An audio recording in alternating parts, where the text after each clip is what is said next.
Mula nang mamatay ang mga magulang ni Baste, dinanas na niya ang kalupitan sa poder ng kanyang tiyo Erning. Walang araw na hindi siya nito sinasaktan. Palagi siyang umiiyak kahit na ubus na ang kanyang luha. Dahil sa kalupitan ng kanyang tiyuhin, naisipan na niyang manirahan sa kagubatan. Doon na sana niya papangaraping mabuhay na mapayapa.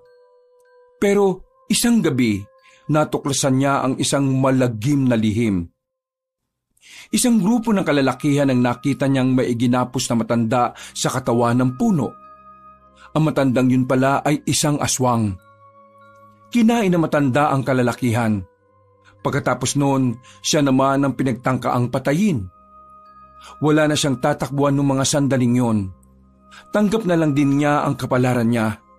Pero sa isang iglap lang, isang tipak ng bato ang bigla na lang bumagsak sa kinatatayuan ng aswang.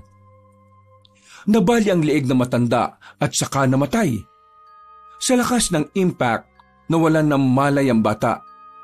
Paggising niya, nakita niya ang bato na halos kasing laki na lang ng pisong kalabaw.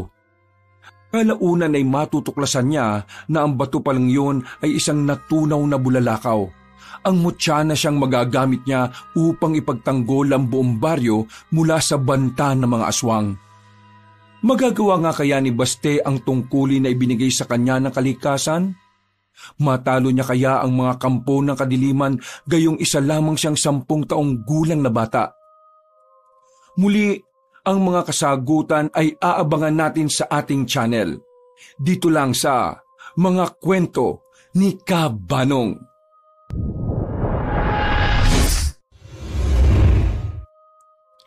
Pasa, sugat at bukol. Ito ang unang makikita sa murang katawan ng batang si Baste. Suking-suki na ang bata, pero hindi sa tindahan, kundi sa mabigat na kamay ng kanyang tiyo Erning. Mula nang mapunta siya sa poder ng matandang lalaki, walang araw na hindi siya nasasaktan. Bukod sa inaalila siya nito, nalalamog din ang katawan niya sa bawat suntok, sipa at sabunot ni Mang Erning. Hindi alam ni Baste kung ano ba talaga ang kasalanan niya sa kanyang tiyo. Nung una naman kasi ay mabait ito sa kanya. Pero isa lamang palang pakitang tao ang bungad nito sa kanya. Dahil nang tumagal na rin siya rito, naranasan niya ang pagsilip sa impyerno. Iyo, tama na po. Ang sakit na po ng katawan ko. Anong tama na? Kulang na kulang pa yan kumpara sa kahihiyan na binigay mo sa akin kanina. Di ba sinabi na kita? Huwag na huwag kang hihingi ng pera sa akin kahit na kailan. Kasi hindi naman kita anak. Pero anong ginawa mo? Humingi ka pa rin kahit na nasa sugalan ako. Yan! Natalo tuloy ako! Kasalanan mo eh!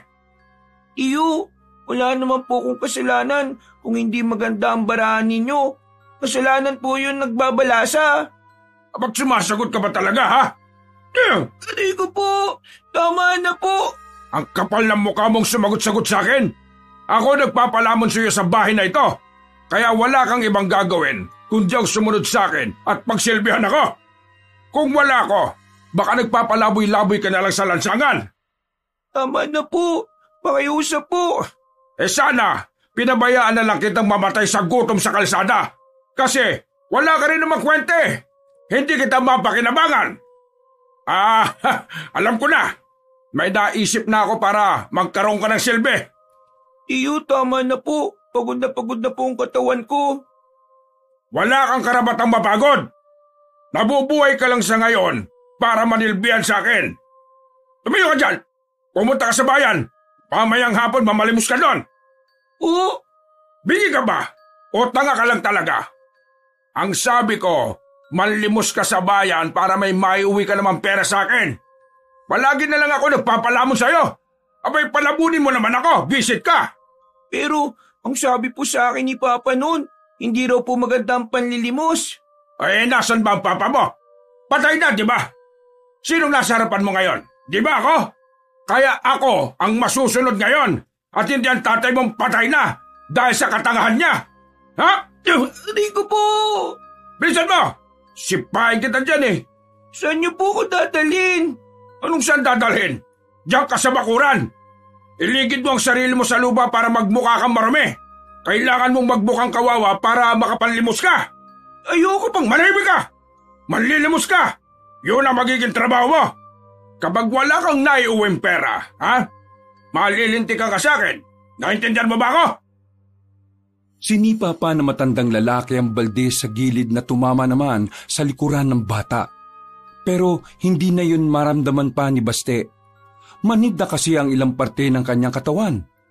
Wala nang nagawa pa ang batang si Baste kundi ang maiyak na lamang. Nanginginig ang kanyang tuhod nang tumayo siya. Masakit din ang kanyang puwet nang umupo siya sa hagdanan. Napatingin na lamang ang batang si Baste sa kalangitan. Noong umagang yon, naihiling na lamang niya sa Panginoon na sana bigyan siya ng bagong pag-asa. Mabilis na lumipas ang mga oras. Kahit na ayaw ni Baste ang gagawin niya, wala siyang pagpipilian. Palalayasin at sasaktan na naman siya ni Mang Erning kapag hindi niya ito sinunod. Marumi ang damit ng bata nang umalis na ito ng baryo. Nakisakay na lamang siya sa inuutong driver ng tricycle. Pagdating niya sa bayan, sinimulan na niya ang panlilimos. Pero mag-iisang oras na ay wala man lang nagbibigay sa kanya. Napaupo na lamang siya sa bangketa. Napatingala siya nang marinig ang pamilyar na tinig ng lalaki. Si Tommy, ang kanyang guro noong nag-aaral pa siya. "Oh, Baste, ano ginagawa mo rito sa bayan? At bakit may mga pasa at sugat ang katawan mo? Ano nangyari? Sino gumawa sa iyo niyan?" Oh, wala po ito. May mga nakaaway po kasi ako nung nakaraan habang nandilimos po ako. Ano? Nangdilimos ka? Kaya hindi ka na pumapasok kasi yan ang ginagawa mo?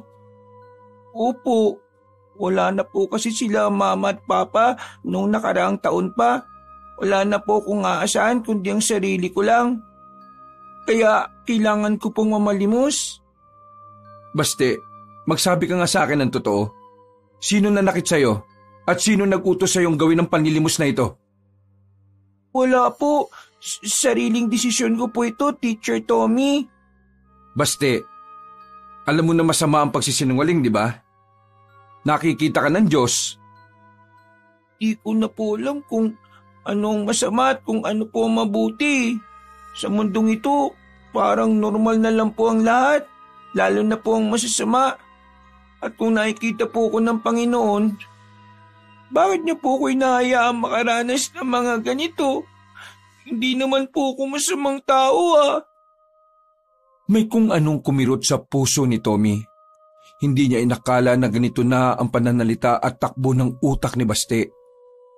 Para sa guro, isa lamang itong indikasyon na ang mga sinasabi ng bata ay hinuhugot nito sa mga naging karanasan nito.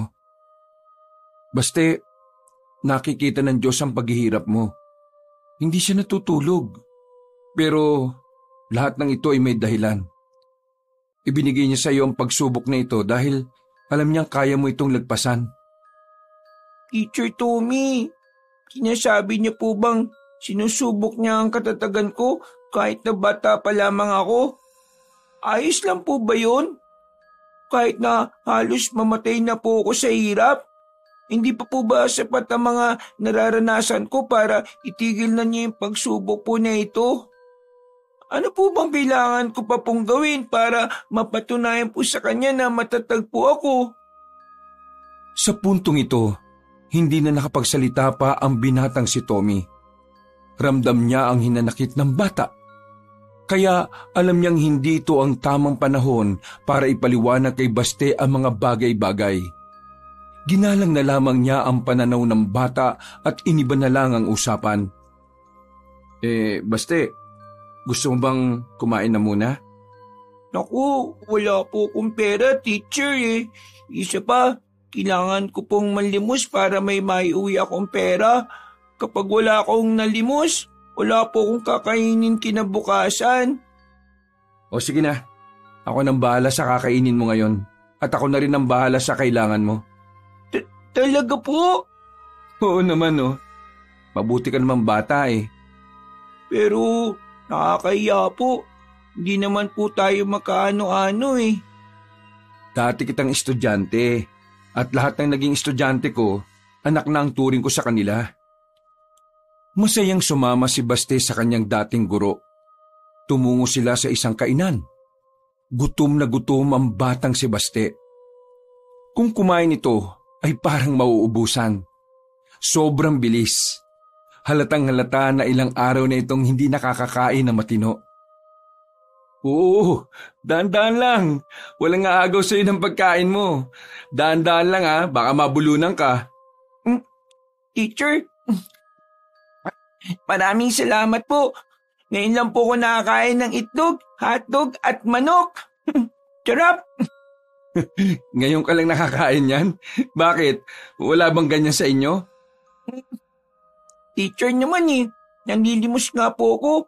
Ibig sabihin, hindi ko po kaya makabili ng mga ganito. Pasensya na. Oo nga pala. Pero sige, kumain ka lang. Kung gusto mo, order pa ako. Busog na busog ang batang si Baste ng mga sandaling yon. Matapos nilang kumain, binigyan pa siya ng 200 piso ni Tommy. Kung si Baste lang ang masusunod, hindi na niya yun tatanggapin. Marunong din naman kasing mahiya ang bata. Ang kaso nga lang, naalala niya ang kanyang tiyuhin dahil tsak na malalagot na naman siya kapag umuwi siyang walang dalang pera. Naku, maraming salamat po, Teacher Tommy. Napakabuti niyo pong tao. Sana marami pa po kayong matulungan na gaya ko, no? Ano ka ba? Wala yung Baste. Basta kapag kailangan mo ko, dito ka lang pumunta ha.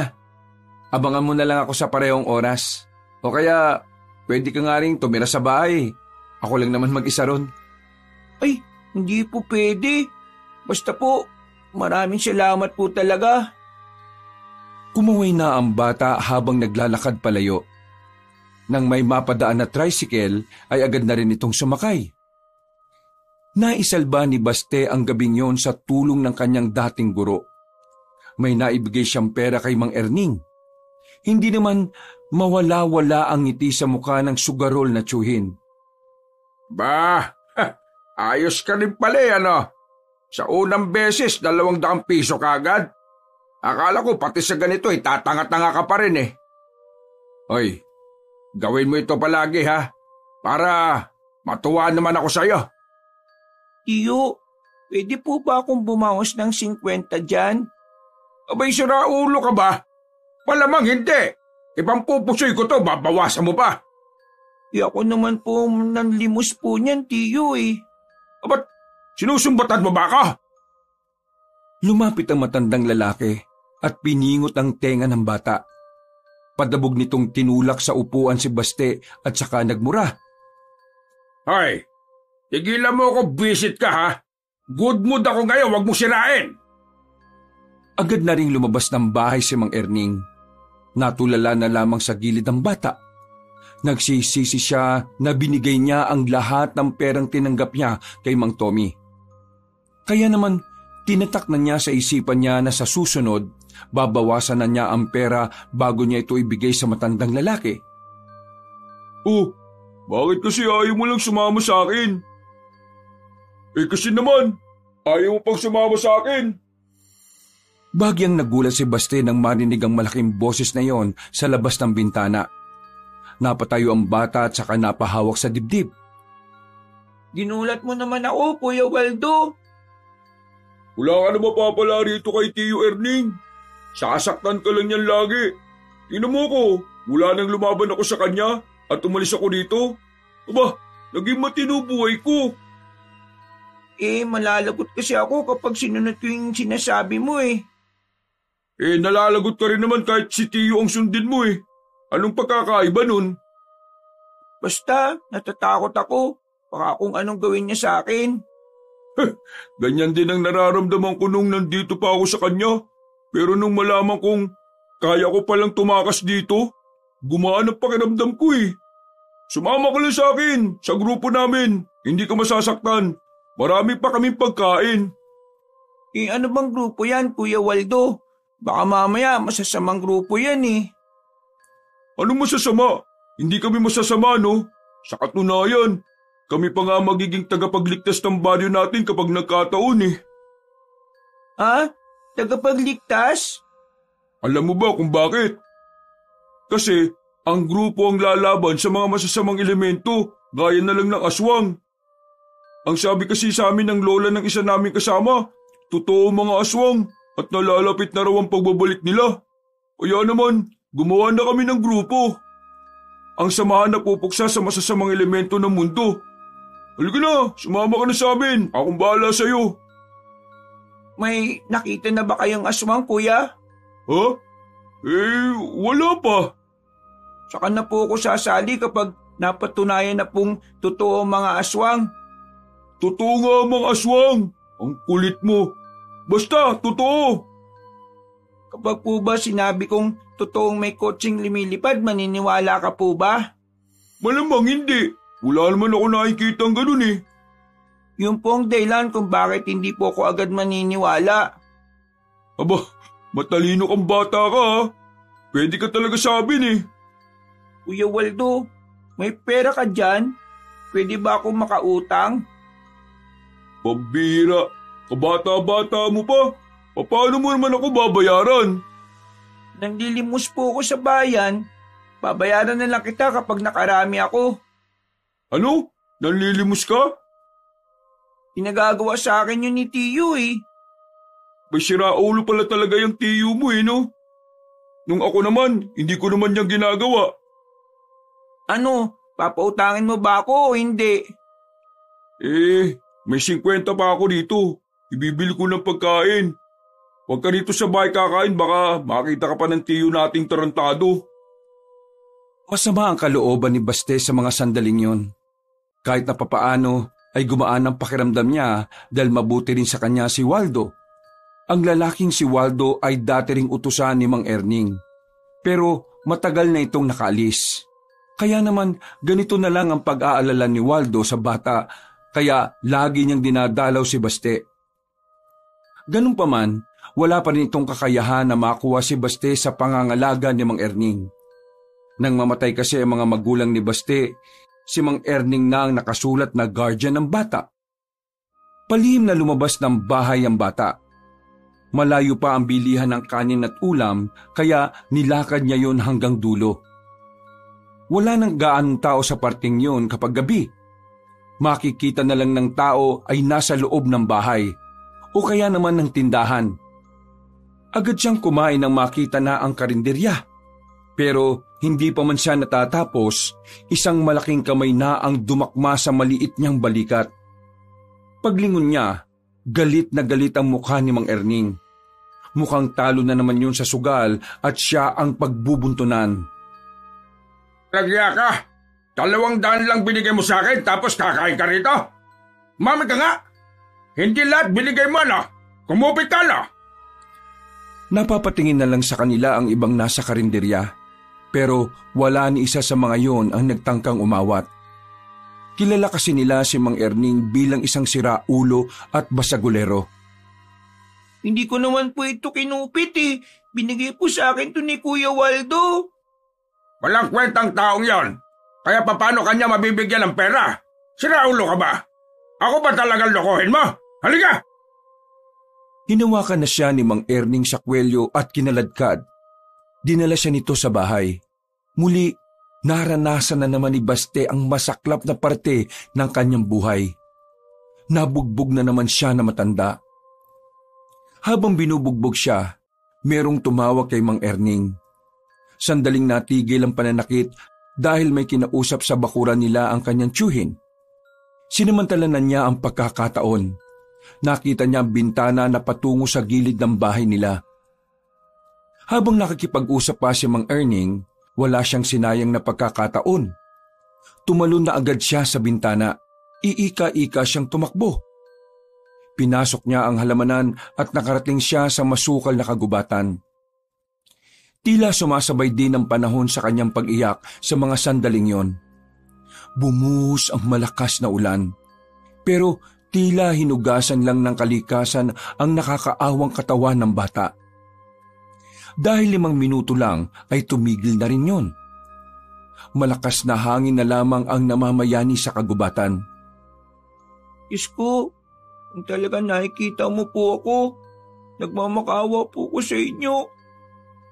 Kunin niyo na po ako. Hindi ko na po kaya eh. Makailang ulit pang natutumba sa putikan ng bata, pero hindi niya alam kung bakit pinipili pa rin niyang bumangon. Maya-maya pa, napatigil siya sa paglalakad nang biglang makarinig siya ng malalakas na boses. Ano ka ngayon, Mang Dodong? Sinabi ko naman sa iyo eh, wag na wag mong kakantin ng nanay ko.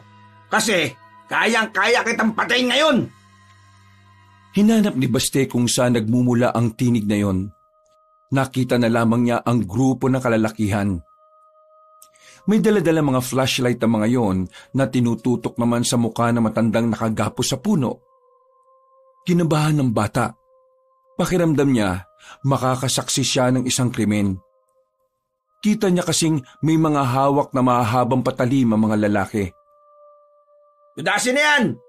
Nang makapagpahinga na siya! Tatagay na sana ng isang lalaki matanda, pero bigla na lamang yung umangil. Sa isang iglap, nakawala sa pagkakatali ang bihag nila. Malakas ito kaya nagawa nitong habultin ng isa sa mga lalaki para sakmalin. Hindi pa nakontento ang matanda. Sinakbal ulit nito ang isa pa hanggang sa isa na lamang ang natira. Wisit ka! Anong klaseng tao ka? Tinaga ng binata ang aswang pero nakailag lang ito. Hahabulin na sana ng matandang aswang ang lalaking yon pero bigla na lamang sininok si Baste. Narinig siya ng aswang na agad din namang lumingon sa kanya. Dahil dito, dumaloy na ang kaba sa sistema ng bata. Sa sobrang takot, naihin na rin siya sa salawal. Hindi niya alam ang gagawin niya. Pakiramdam ng bata, yun na ang huling sandali niya sa mundo. Hindi siya makapagsalita. Hindi rin siya makagalaw. Pinagmamasdan lang niya ang marahang paglapit sa kanya ng matandang aswang. Hanggang sa bigla na lamang itong lumundag sa harapan niya. Akmang sasakbalin na siya nito, nang bigla na lamang may bumagsak na bato sa kinatatayuan nilang dalawa. Tinamaan ng aswang at nabali ang leeg nito. Gumawa naman ng malakas na impak ang pagbagsak ng batong yon sa lupa. Dahilan para maging si Baste ay maapektuhan. Pansamantalang nabingi ang bata. Umikot na rin ang paningin niya. Hindi niya alam kung ano ang nangyari. Pero nararamdaman niya ang kakaibang enerhiya na naglalaro sa buo niyang katawan. Bumagsak siya sa lupa. Nangisay-ngisay kaunti. Hanggang sa hindi na niya alam ang mga sumunod na nangyari. Nawala na siya ng malay. Nang magising ang batang si Baste, ay nakakaramdam siya ng pamamanhid sa kanyang buong katawan. Sinubukan niyang bumangon, pero nahihilo siya.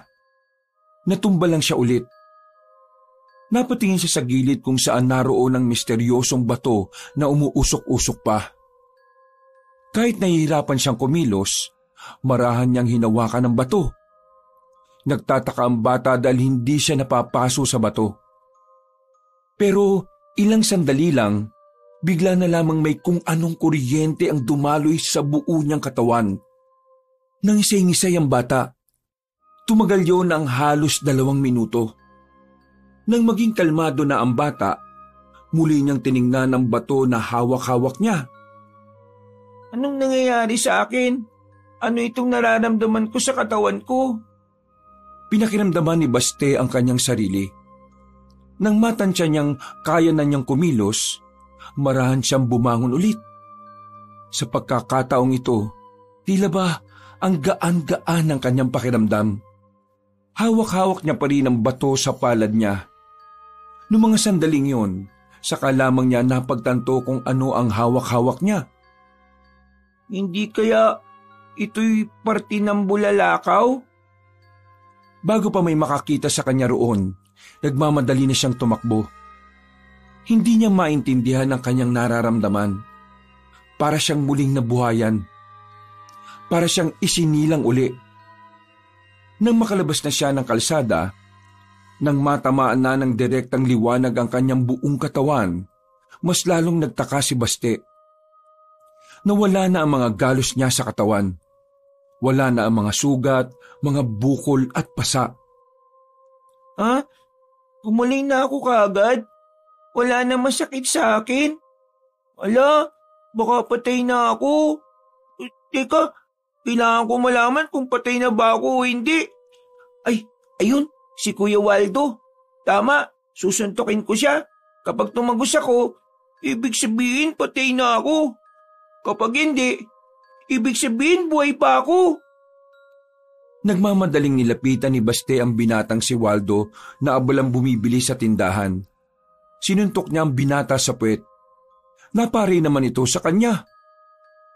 Aray! Wisit! Ano mo ginagawa mo, Baste? Tapos kitang bigyan ng 50, ito'y susukli mo. Eh, sorry, nasaktan po kayo. Malamang! Sinuntok mo pet ko tapos magtatanong ka kung nasaktan ako. Anong gusto mo? Umungol ako sa sarap? Ibig sabihin, hindi pa ako patay. Pinagsasabi mong bata ka. Hinila ni Baste ang pinsan niyang si Waldo. Dinala niya ito sa walang masyadong tao na makakakita sa kanila. Uy, ano bang problema mo? Yung sukli ko hindi ko tuloy nakuha. May sasabihin ako sa iyo, Kuya Waldo.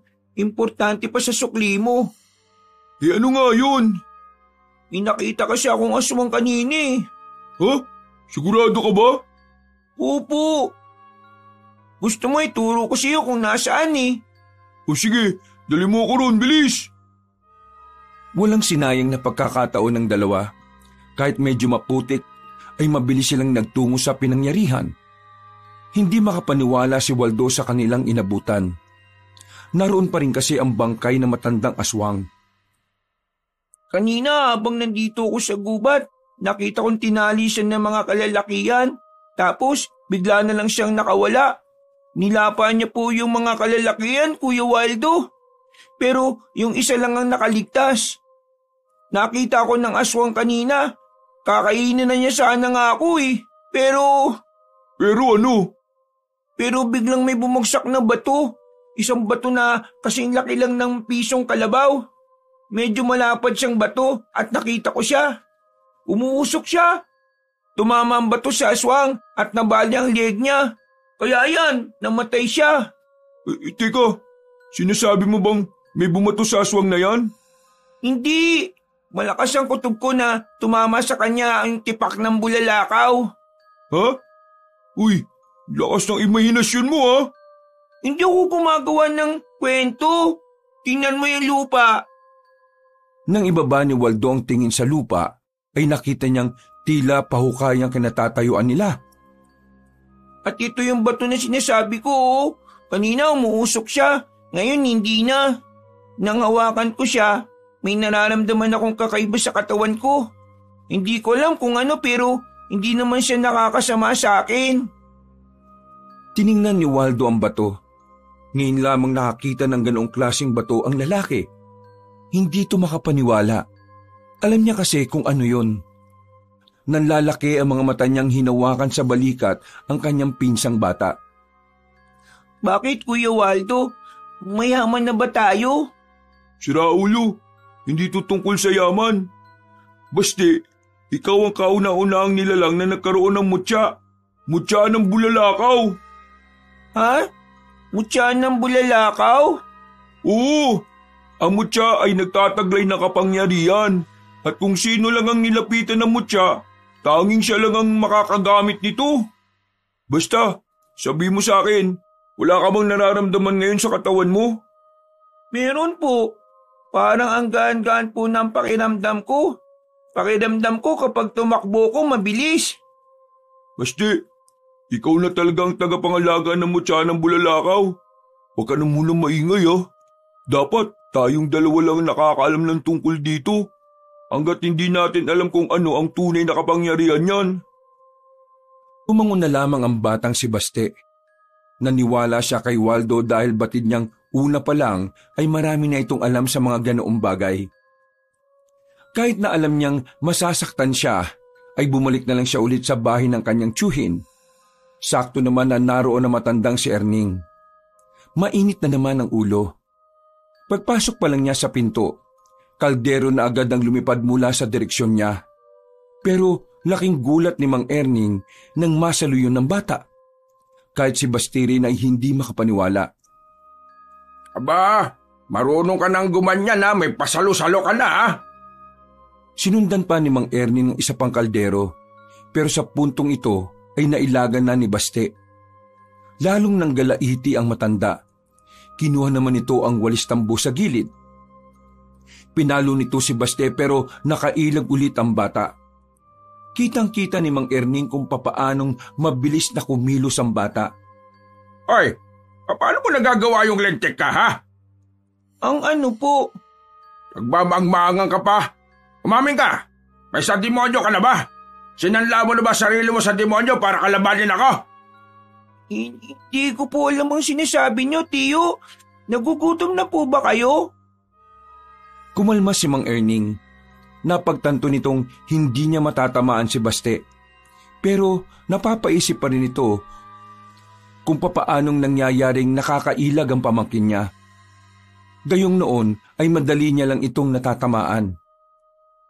Ihanap mo ako ng pagkain. Baka masipa pa kita dyan eh. Bigyan niyo po ako ng pera. Bibili po ako kagad. Ha? Tiyo.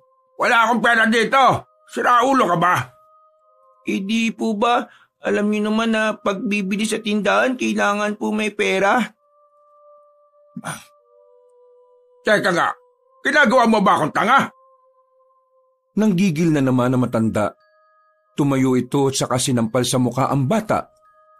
Pero agad namang gumana ang mutya ng bulalakaw. Sa halip na si Baste ang masaktan, ang matandang lalaki pa ang dumaing. Aray ko! Tigas kang mukha mo ah! Hindi ka normal! Bakit ganyan ang mukha mo? Bakit mainit ang mukha mo? Nakakapaso! Hindi ka na normal! Demonyo ka! Isa kang diablo! Parang mababaliw ang kanyang tiyuhin ng mga sandaling yon. Agad itong lumabas ng bahay at tumakbo. Naiwang mag-isa si Baste. Muli niyang tiningnan ng bato. Maraming salamat.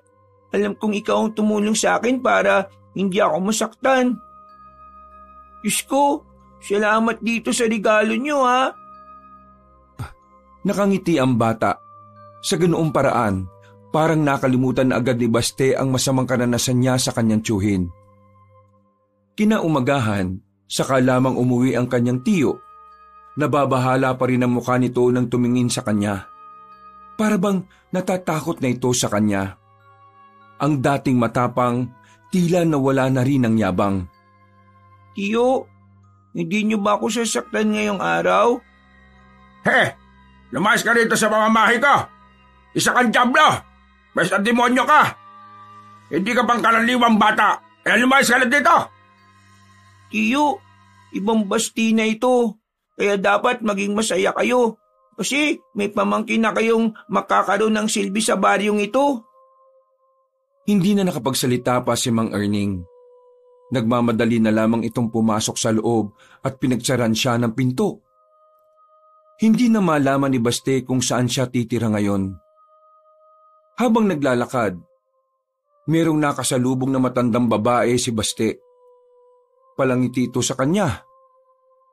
At dahil bata pa, madaling naniwala ang bata na matandang yon ay may mabuting kalooban. Bata, wala ka bang mapupuntahan? Gusto mo bang sumama sa akin? Meron akong alam na lugar para pwede kang tumuloy doon. Yun ay kung gusto mo lang naman ha. At ayaw mong abutan ka ng ulan dito sa labas.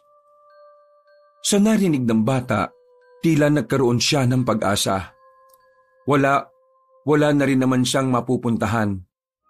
Hindi niya rin kasi makita ang pinsan niya noong mga sandaling yon. Talaga po? Isasama niyo ako sa maayos na lugar?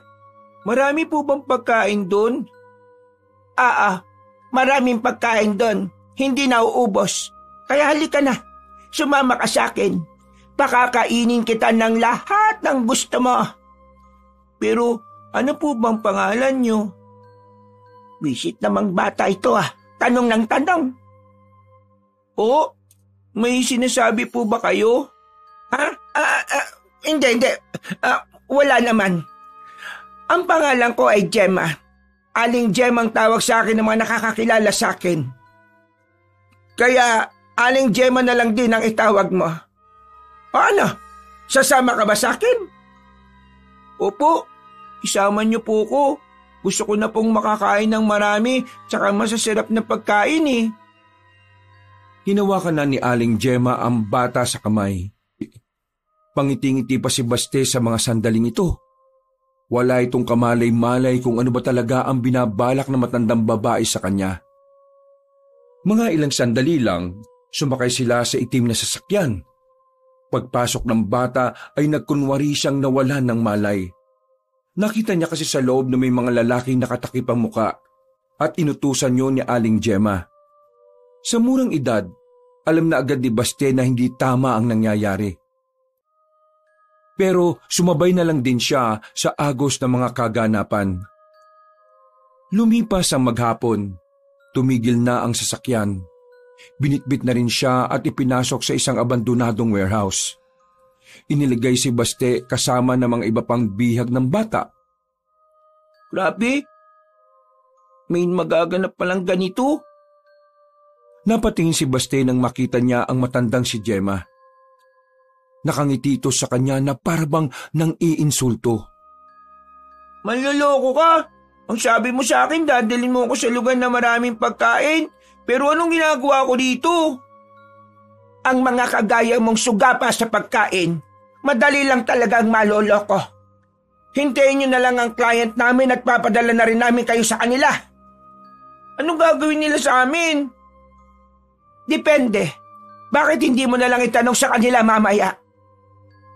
Makakakawala ako dito, Manang. At kapag nangyari yun, magbabayad ka sa akin sa ginawa mo sa aming mga bata. Ay, natakot naman ako. Ang kaso nga lang, paano ka makakatakas dyan? Wala ka namang susi. Lumabas na ang matandang babae.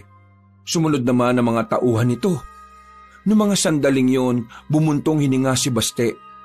Sinusubukan niyang makipag-ugnayan sa mutya.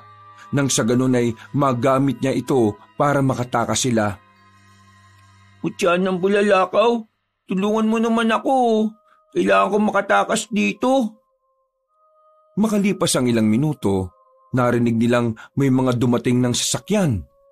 Mula sa kinilalagyan nila, nasipat ni Baste ang isang magandang babae na lumabas mula sa magarang kotse. Kinausap ito ni Gemma tungkol sa bentahan ng mga bata. Kompleto na ang 15 bata. Ang wala na lang ay ang bayad mo, Miss Ganda. Paano kung ayaw ko magbayad? Eto naman si Miss Carmina. Nagpapatawa ka ba? Napag-usapan natin na walang magtatarantado sa deal na ito, hindi ba? Kaya ipakita mo na sa akin ang pera at ibibigay namin sa inyo ang mga batang yan. Pasensya ka na pero wala akong balak tumupad sa sinasabi mong usapan. Nagulat silang lahat nang bigla na lamang nagbago ng anyo ang mga kasama ng dalaga. Naging mukhang halimaw na ang mga yon. Dahil dito, napagtanto agad ni Baste na aswang ang mga naroon. Habang nagkakagulo sila, napagana na ni Baste ang mutya ng bulalakaw. Buong puwersa niyang pinihit ang rehas na nagkukulong sa kanila. Namangha ang mga kapwa niya bata. Nawiwindang kung papaano niya nagawang yupiin ang rehas. Lumabas na kayo, dali! Doon! Sa bandang yun kayo tumakbo! Pero hindi pa man sila nakakalayo. Humarang na sa kanila ang magandang babae na si Carmina. Nakita nito ang ginawa ng bata. Kaya naman maging ang babae ay nagtataka rin sa kakayahan ni Baste. Huwag kang lalapit! Hindi kita uurungan! Hindi ka pangaraniwang bata. Nakita kita. Sige na! Pumunta na kayo sa direksyon na yun! Bilis! Ako nang bahala dito! Sinunod siya ng mga kapwa niya bata habang nakakaputukan at nakakagulo sa loob at sa labas ng warehouse. Sandali muna silang nakatitigan ni Carmina. Bago ka pa makagawa ng problema sa aming mga aswang, ngayon pa lang ay buburahin na kita sa mundong ito, bata. Hindi po ako natatakot sa inyo. Unti-unti na ring nagbago ng anyo ang dalaga. Mabilis itong umatake sa bata. Sa puntong ito, tila kusang gumalaw ang katawan ni Baste. Nakailag ito sa unang paglusob ng dalaga. Sumampay ito sa sirang sasakyan. Agad namang siyang sinundan ni Carmina.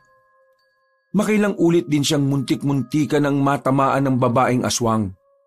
Pero sadyang magaling ang mutya ng bulalakaw. Kapag nakakaramdam na kasi ito ng panganib, mas lalo itong nagiging epektibo. Sino ka? At anong klaseng mutya ang ginagamit mo? Ako si Baste, ang tagapangalaga ng mutya ng bulalakaw. Mutya ng bulalakaw? Nagpapatawa ka ba? Walang ganyang klase ng mutya. Sa muling pag-atake ng babae kay Baste, ay nakakuha ng tamang pagkakataon ng bata para siya naman ang makaatake. Pag-ilag niya ay saka naman sa sinuntok ng dalaga sa tagiliran. Sa lakas ng suntok, napasuka agad ng dugo si Carmina. Namimilog ang mga mata nito. Hindi makapaniwala sa ginawa ng bata. Sino ka bang bisit ka? At bakit kakaibang lakas mo? Lalong nanggigil ang babaeng aswang. Napukaw na tuloy ni Baste ang atensyon din ng iba pang aswang na kasama ng dalaga. Kaya naman sabay-sabay nang umatake sa kanya ang mga nilalang na yon. Pero sa hindi malamang dahilan, bigla na lamang may pumasok na ideya sa kanyang utak. Mataas niyang tinalo ng ilaw ng warehouse. Hinampas niya yun ng hawak niyang kahoy. Nang dumilim na ang buong paligid, sa kanya inisa-isa ang mga kalaban niya. Walang nakapalag sa bilis ng bata. Bawat suntok niya may tumutunog na nababaling buto. Nasa ka bang bata ka? Magpakita ka! Nandito lang po ako sa tabi niyo. Tinapakapapa ni Carmina ang bata, pero nabigla na lamang ang dalagang aswang nang may suntok na rin siyang natanggap sa kanyang tagiliran. Hindi pa roon natapos ang lahat. Sinundan pa ni Baste ng isa pang suntok sa tagiliran, hanggang sa makalabas na sila ng warehouse. Sa puntong ito, nakita na ni Baste kung papaanong namimilipit na si Carmina. Hindi kita hayaan na magtagumpay sa masama mong binabalak. Pwisit ka talagang bata ka. Pwisit! Wala nang nagawa ang dalaga. Ibinuka na nito ang pakpak at saka nagmamadaling umalis. Inasikaso na lamang ni Baste ang kapwa niya bata na hindi pa rin nakakaalis. Saan madadali ng mga batang yan? Lubayan mo na nga ang mga bata. Papakain kita sa mga aswang kapag hindi mo pa tinigilan ng ginagawa mo masama. Nang biglang umilaw ang mga mata ng bata, ay natakot si Aling Gemma. Kagayang-kagaya ng reaksyon ng mukha nito ang reaksyon ng mukha ng kanyang tiyuhin. Tumakbo na lamang paalis sa matandang babae. Samantala, magkakasama namang umalis sa mga bata. Naglalakad lamang sila sa gilid ng kalsada nang may mapadaan na truck ng mga sundalo. Agad yung pinara ni Baste. Dahil kahina-hinala ang pagkakaroon ng maraming bata sa ganong klase ng lugar, hinintuan sila ng mga sundalo.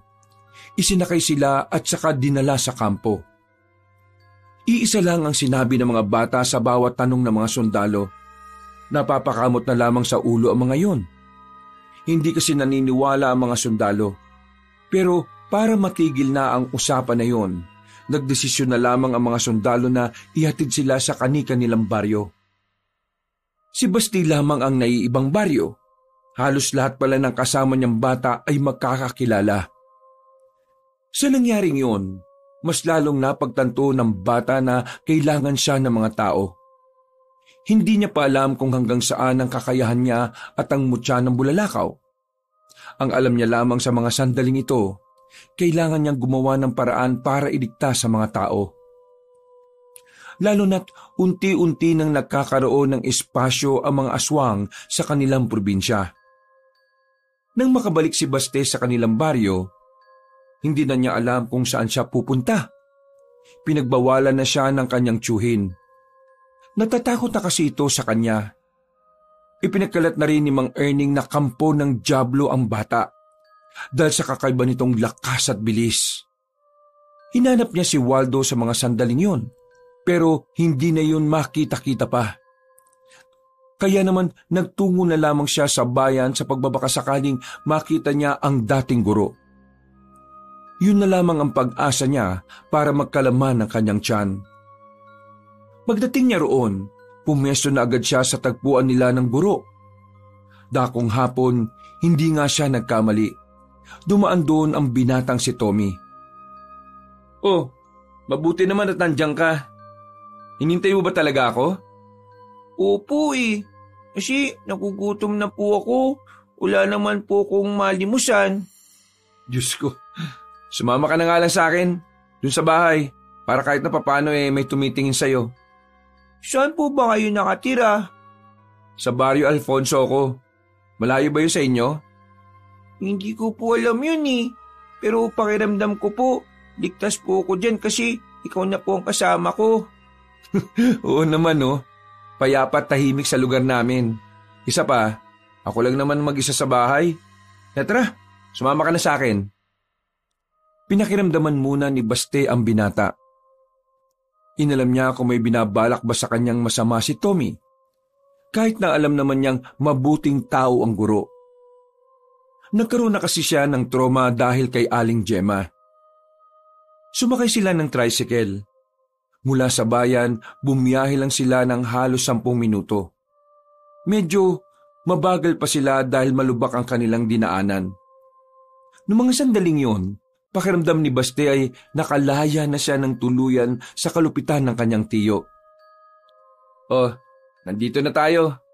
Pasensya ka na maliit lang bahay ko Hindi naman po maliit. May taas mga po Pero bakit po kayo mag-isa lang? Wala po ba kayong asawa?" Huminga ng malalim si Tommy. Naramdaman ni Baste ang kaunting kalungkutan na nabubuo sa mga mata ng guro. Wala na siya Nakahanap na ng iba. Mas masaya siya ron Kaya hindi ko na siya pinigilan pa. Hindi ko po alam kung ano yung nangyari pero sana mahanap niyo na rin po yung babaeng para sa inyo. Nako, tsaka na yan. Nakatuon ako ngayon sa pagtuturo. Ngayong bakasyon na, itutuon ko naman ang atensyon ko sa pagpapalusog ng katawan. Tara, masok na tayo sa loob. Tuwang-tuwa ang batang si Baste na makakain na rin siya sa wakas. Mas lalo pa siyang naging masaya nang malaman na pansamantalang doon na muna siya titira. Wala na rin kasing trabaho ang binatang si Tommy dahil magsisimula na ang bakasyon. Tulungan mo na lang ako minsan sa mga gawaing bahay gaya lang ng mga pagwawalis, paghuhugas ng pinggan. Minsan kasi umaalis din ako lalo na sa gabi. Ano pong ginagawa niyo sa gabi, Teacher Tommy? Isang gawain na hindi dapat malaman ng isang batang kagaya mo. Po? Bakit po? Kasi po delikado? Magsasalita pa sana si Tommy pero napatigil siya sa kanyang narinig. Sinubukan niyang ibahin ang usapan para hindi malaman ni Baste kung ano man ang itinatago niya. Hindi naman. May mga pinupuntahan lang ako na kaibigan. Alam mo na, inom-inom ng alak. Bawal sa bata yun, di ba? Sir Tommy, maniniwala po ba kayo kung sasabihin ko po sa inyo na kaya kong maramdaman kung ang isang tao ay may tinatago o wala? Ha? Anong ibig mong sabihin? Sir Tommy, di ko alam kung ano ang sikreto nyo pero nararamdaman ko pong may ginagawa kayo sa gabi. Sabi nyo po noon, masama ang nagsisinungaling. Kaya gusto ko pong magsabi kayo ng totoo sa akin. May kinalaman po ba ito sa mga aswang? Sumeryoso na ang mukha ni Tommy. Hindi niya alam kung papaanong nagkaroon ng ideya ang bata. Alam kasi ng binata na mangilan-ngilan pa lang ang nakakatuklas ng tungkol sa mga panganib na dala ng mga aswang. Teka, paano ka nagkaroon ng ideya tungkol sa mga ganitong bagay? Muntikan na po akong mapatay ng aswang sa kagubatan Pero dahil sa isang pangyayari, himala ako nakaligtas. Tinamaan ng aswang ng tipak ng bulalakaw. At ang tipak ng bulalakaw na yon ang siyang ginagamit ko ngayon para labanan sila. Inilabas ni Baste ang mutya ng bulalakaw na sa mga sandaling yon ay aktibong-aktibo. Nakikita nilang umuusok-usok yun ng bahagya. Mula po nung mapa sa akin to, marami nang nagbago sa akin. Isa sa mga naging kakayahan ko ay ang sinasabi ko nga po sa inyo kanina. Kaya kong malaman na may itinatago po kayo. Pero hindi ko po alam kung ano yun. Sige. Sasagutin ko ang tanong mo.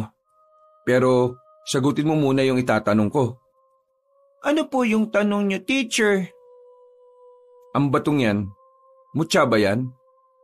Opo. Ang tawag daw po dito, sabi sa akin ng pinsan ko, mutya ng bulalakaw. Ano? Mutya ng bulalakaw? Ang isang pambihirang mutya na hindi basta-basta nakukuha dahil ipinagkakalob lang ito mismo ng kalikasan? Opo. Ngayon po, ako naman po ang sagutin nyo. Sige. May kinalaman sa mga aswang ang trabaho ko sa gabi. Dahil kagaya mo, nangangalaga rin ako ng isang mutya. Pero ang sa akin naman ay mutya ng kidlat. Kaso, patagal ng patay ang mutya ko. Kaya naman, nilalabanan ko mga aswang gamit lang ang kakayahan at kaalaman ko sa pakikipaglaban. Marami po ba kayo nakalaban na? Bakit po kayo nakikipaglaban sa kanila?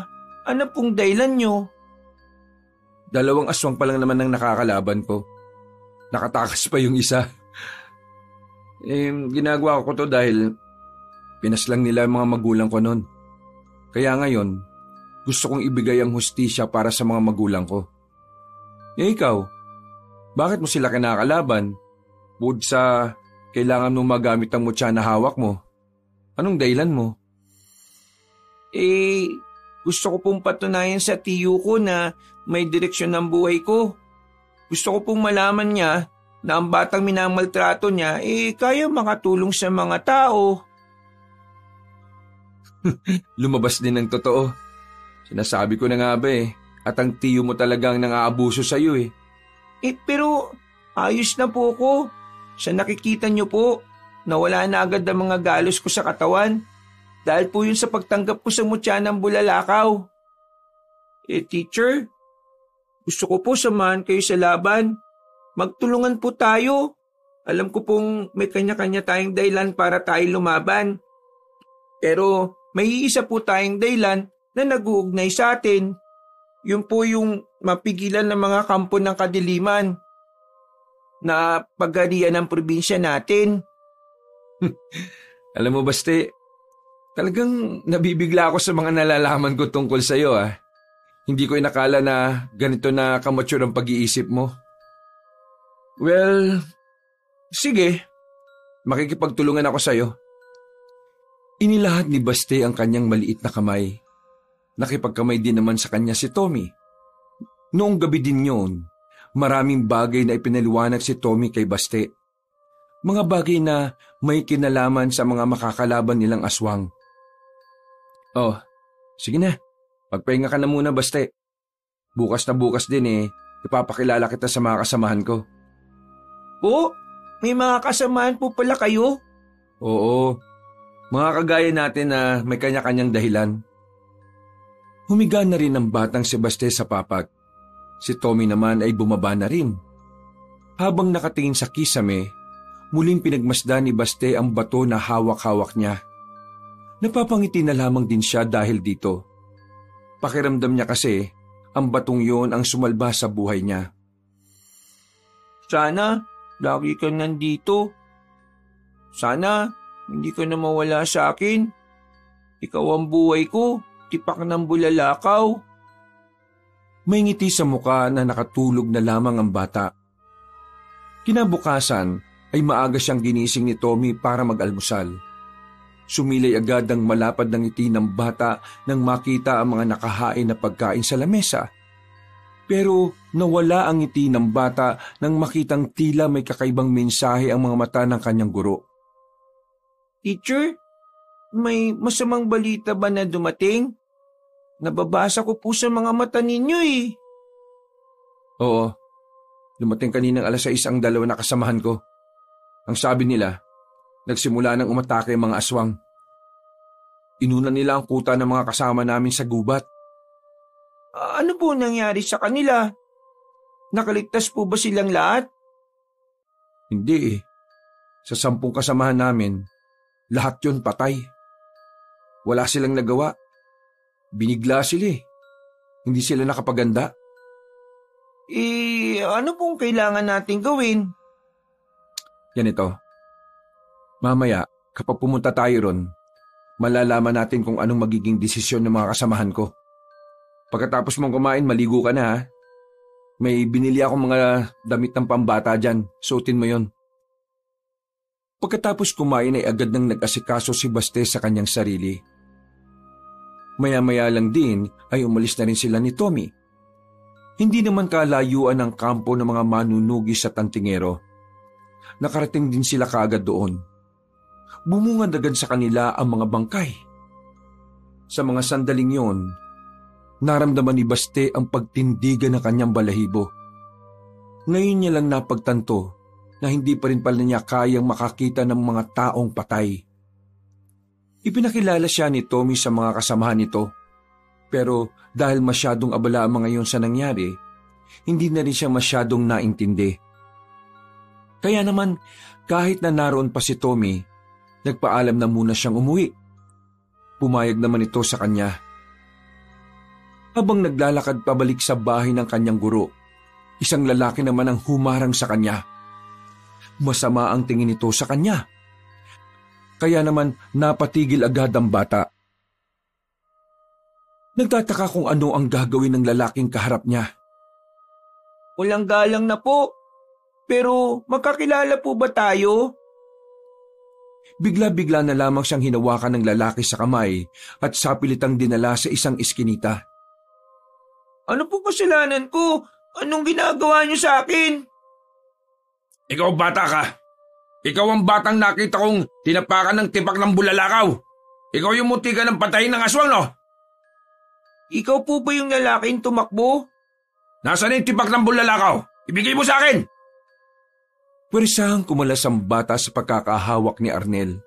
Pero hindi pa rin nawawala ang inis sa mukha ng lalaki. Hindi ko po pwedeng ibigay ang mutya ng bulalakaw. Ako po ang tagapangalaga nito. Kung hindi mo ibibigay sa akin, huwag kang umangal na masasaktan kita ngayon. Ayaw ko pong masaktan ka. Aba, nagyayabang ka pa talaga ngayon, ha? Tingnan natin! Nang aamba ng lalapit si Arnel, ay bigla na lamang nahawakan ni Baste ang braso ng lalaki. Hinila niya ito ng malakas. Sumubsob ang lalaki sa lapag. Ariko! Kapag hindi ka po tumigil, babaliin ko po ang braso niyo. Una!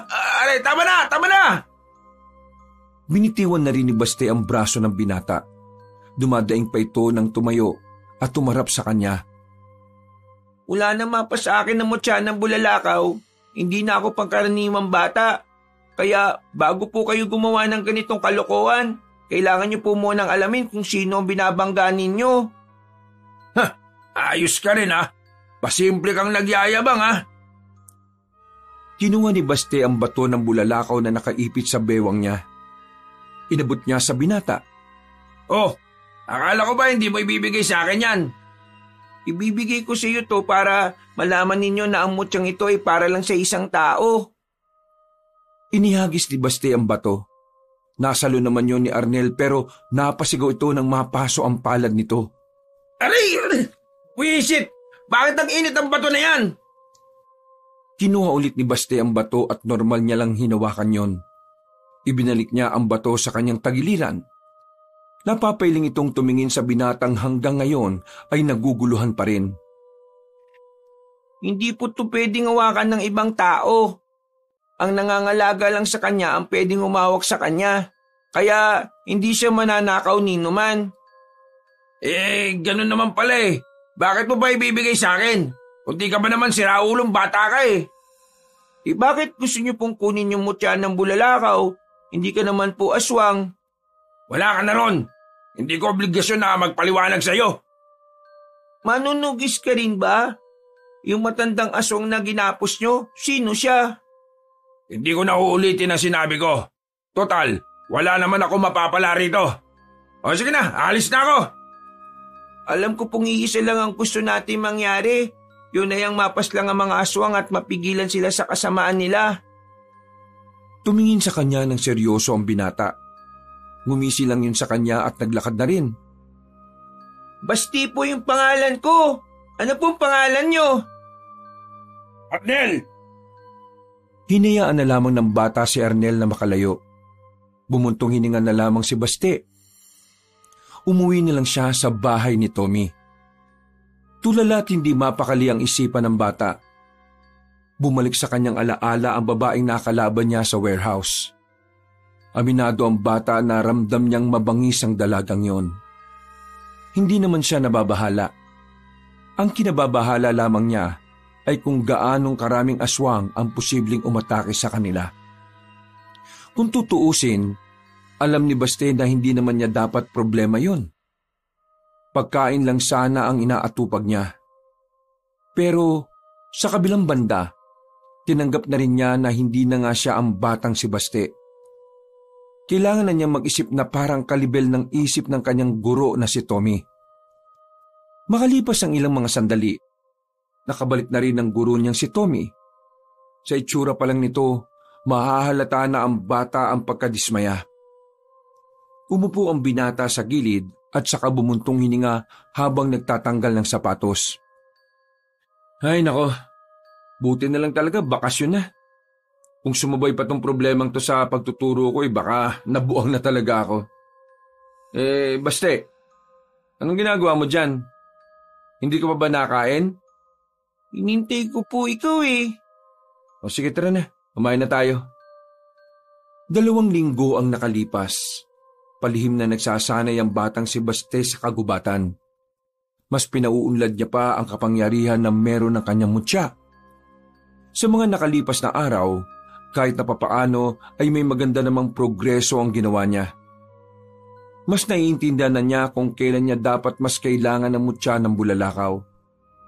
Natuklasan din niya na meron din parang ibang kakayahan ng mutya. Gaya na lamang ng pag-amoy para sa mga aswang. Pati na rin ang pagpapatigas ng kanyang kamao na magagamit niya kung siya ay susuntok sa kalaban. Siguro naman, kakayanin ko na makaharap sa maraming aswang sa ganitong kalagayan. Kakayanin mo na talaga. Nagulat ang bata nang marinig ang tinig na yon na parang pinsan na si Waldo. Nagtaka ang bata kung anong ginagawa nito sa baryo na malayo naman sa kanila. Uy, Kuya Waldo! Anong ginagawa mo dito? Ikaw, anong ginagawa mo rito? Nag-iinsayo. Mas pinapalakas ko pa yung mutya ng bulalakaw. Hindi ko man lang nagsabi sa akin na umalis ka na sa baryo natin ha. Pero ayos lang, di naman ako nagtatampo. May sinamahan akong manunugis, Kuya Waldo. Dati ko pong guro. Isinali niya ako sa samahan nila. Ang kaso, dahil bata nga lang ako, di naman nila ako masyadong napapansin. Yung tigas naman kasi ng bumbunan mo eh. Sabi ko kasi sa'yo, sa amin ka sumali. Rekta, pasok ka na kaagad. Kasi alam mo kung bakit? Kapag sumali ka sa amin, ikaw ang kauna-unahang miyembro na may mutya. Hindi na mahalaga sa akin kung saan po akong grupo na bibilang. Ang mahalaga sa akin, kung paano ako makakatulong sa lumalalang problema. Alam ko ang nangyayari. May mga aswang na rin kasing nagpakita sa baryo natin. Pero hindi naman sila nanggugulo. Nakakabahala lang talaga kasi palapit na sila ng palapit sa mga tao eh. Sa baryo natin, meron na? Naku, si Tiyo kaya, kumusta siya? Pambira ka naman talagang bata ka oh. Ano pang pakialam mo dun? Pabayaan mo siyang malapa ng aswang. Wala namang ginawang maganda sa iyo yung taong yun eh. Kung mamatay siya, abay, dapat lang sa kanya yun. Kahit naging masama sa akin si Tiyo, di ko alam kung bakit nag-aalala pa rin ako sa kanya. Kasi masyado ka mabait. Hayaan mo na yung taong yun. Hindi siya karapat-dapat paglaanan ng oras. Ang isipin mo yung sarili mo. Magpakabuti ka. Ikaw lang aasahan ng sarili mo. Di mo ko pwedeng asahan, kahit ako. Wala pa akong nararating sa buhay. Kuya Waldo, gusto mo bang ipakilala kita sa dati kong guro? Para malaman niya na may samahan ka rin na kumukontra sa mga aswang. Pwede naman. Pero meron ko yung pagkain dun. Walang problema sa pagkain, dami dun. Tumungo sila sa bahay ni Tommy. Sakto nang dumating sila ay naroon ang guro. Abalang-abala sa paghahasa ng mga patalim nito. Tumigil lang ito nang makita si Baste. Nakatingin itong binati si Waldo. Teacher, siya po si Kuya Waldo, pinsan ko po. Uy, magandang hapon sa iyo, Waldo. Magandang hapon din po, teacher. Tommy na lang tawag mo sa akin. Teacher, si Kuya Waldo po ay may kaalaman din sa mga aswang. Sa katunayan, may grupo po siya sa baryo. Pwede natin po siyang isama. Ba, talaga? Kung papayag siya pwede naman. Hindi ko kayang bitiwan yung pinakamamahal kong grupo Pero sa mga sandaling ito, gusto kong ako ang maging mukha ng samahan namin bilang representative. Kaya kinararangal kong mapabilang. Kuya Waldo, di mo naman po kailangan maging formal Sige, ganito na lang gawin natin. Bubuo na lang tayo ng sarili nating grupo. Hindi na kasi sila magpapasali Sa katunayan, ayaw ka rin nila, Baste. Wala silang tiwala sa'yo kasi nga bata ka lang daw. Pero kumalas na rin ako sa kanila. Iba na yung mga plano nila Sobrang layo na sa mga napag-uusapan namin. 3 lang po tayo. Kakayanin ba natin sila kung 3 lang tayo? Pero kung 4 tayo, pwede natin silang kayanin. Sabay-sabay silang napalingon sa labas ng bakuran nang marinig ang tinig na yon. Arnel? Magkikilala po kayo? Kapatid ko siya. Kumusta, kuya? Akala ko ba matagal mo nang binitiwan ng pagiging manunugis? Wag mo akong tanungin. Magpaliwanag ka sa akin, Bakit ngayon ka lang nagpakita? Ang tagal kong iniisip kung ano nangyari sa'yo nung pinatakas tayo ni Papa at Mama di tinangay ako sa ilog nun habang natakas tayo. Tinangay ako ng ilog nung habang natakas tayo. Hinabol ko kayo pero nabigo ako. Huwag ka mag-alala. Nakaligtas naman ako Kita mo naman, di ba? Nasa harapan mo ako ngayon. Anong ginawa mo? Bakit hindi mo kagad ako hinanap? Hinanap kita, no? Pero nakita kong unti-unti mo nang naabot ang pangarap mo. Kaya hindi na kita inabala pa. Ayaw ko maging pabigat sa lahat ng gusto mong gawin. Habang wala ako sa tabi mo, ginagawa ko din yung parte ko para mabigyan ng hustisya yung pagpatay nila sa mga magulang natin. Gumawa rin ako ng sarili kong grupo. Ang kaso nga lang dalagas din sila ng mga aswang. Gagi ka. Namiss kita, no? Nagyakapan ng dalawang magkapatid. Nakaramdam naman ng saya si Baste sa mga sandaling yon. Gumaan kahit papaano ang pakiramdam niya. Sana lahat may sweet na kapatid. Kuya, itong batang ito ang magiging susi natin sa laban. Bakit? Alam mo ba ang tungkol sa mutya niya? Oo, naroon ako nung bumagsak yung tipak ng bulalakaw Pinagtanong-tanong ko sa mga kakilala ko kung anong klase ng mutya ang mula sa bulalakaw. Ang sabi nila, ito raw ang eksaktong pamatay sa mga aswang. Ito lang daw ang nag-iisang mutya na hindi kayang kontrahin ng mga aswang kahit gumamit pa sila ng itim na salamangka. Baste, kailangan mong maging matibay ngayon. Pasensya ka na kasi kabata-bata mo pa. Pero ikaw ang aasahan naming lahat pala dito. Huwag ka mag-alala. Hindi ka naman namin pababayaan Nandito pa rin naman kaming 3 para tulungan ka. Huwag din po kayong mag-alala. Hindi po ako magiging mahina. Lahat po gagawin ko para manalo tayo sa laban. Kung ganun, ihanda na natin ang sarili natin. Pumasok na sila sa loob ng bahay at saka nagsagawa ng kanilang plano. Nagbatuan sila ng mga opinyon. Kahit ang batang si Baste ay nagagawa rin makapagbigay ng suwestyon. Pagdating ng kinagabihan, nakatambay lang sila sa bakuran. Kanya-kanya na silang may hawak ng patalim. Habang ang batang si Basti naman ay kamaulang ang gagamitin sa magiging laban. Pinsan, sigurado ko bang wala kang gagamitin kahit na anong patalim? Kamao lang ang gagamitin ko.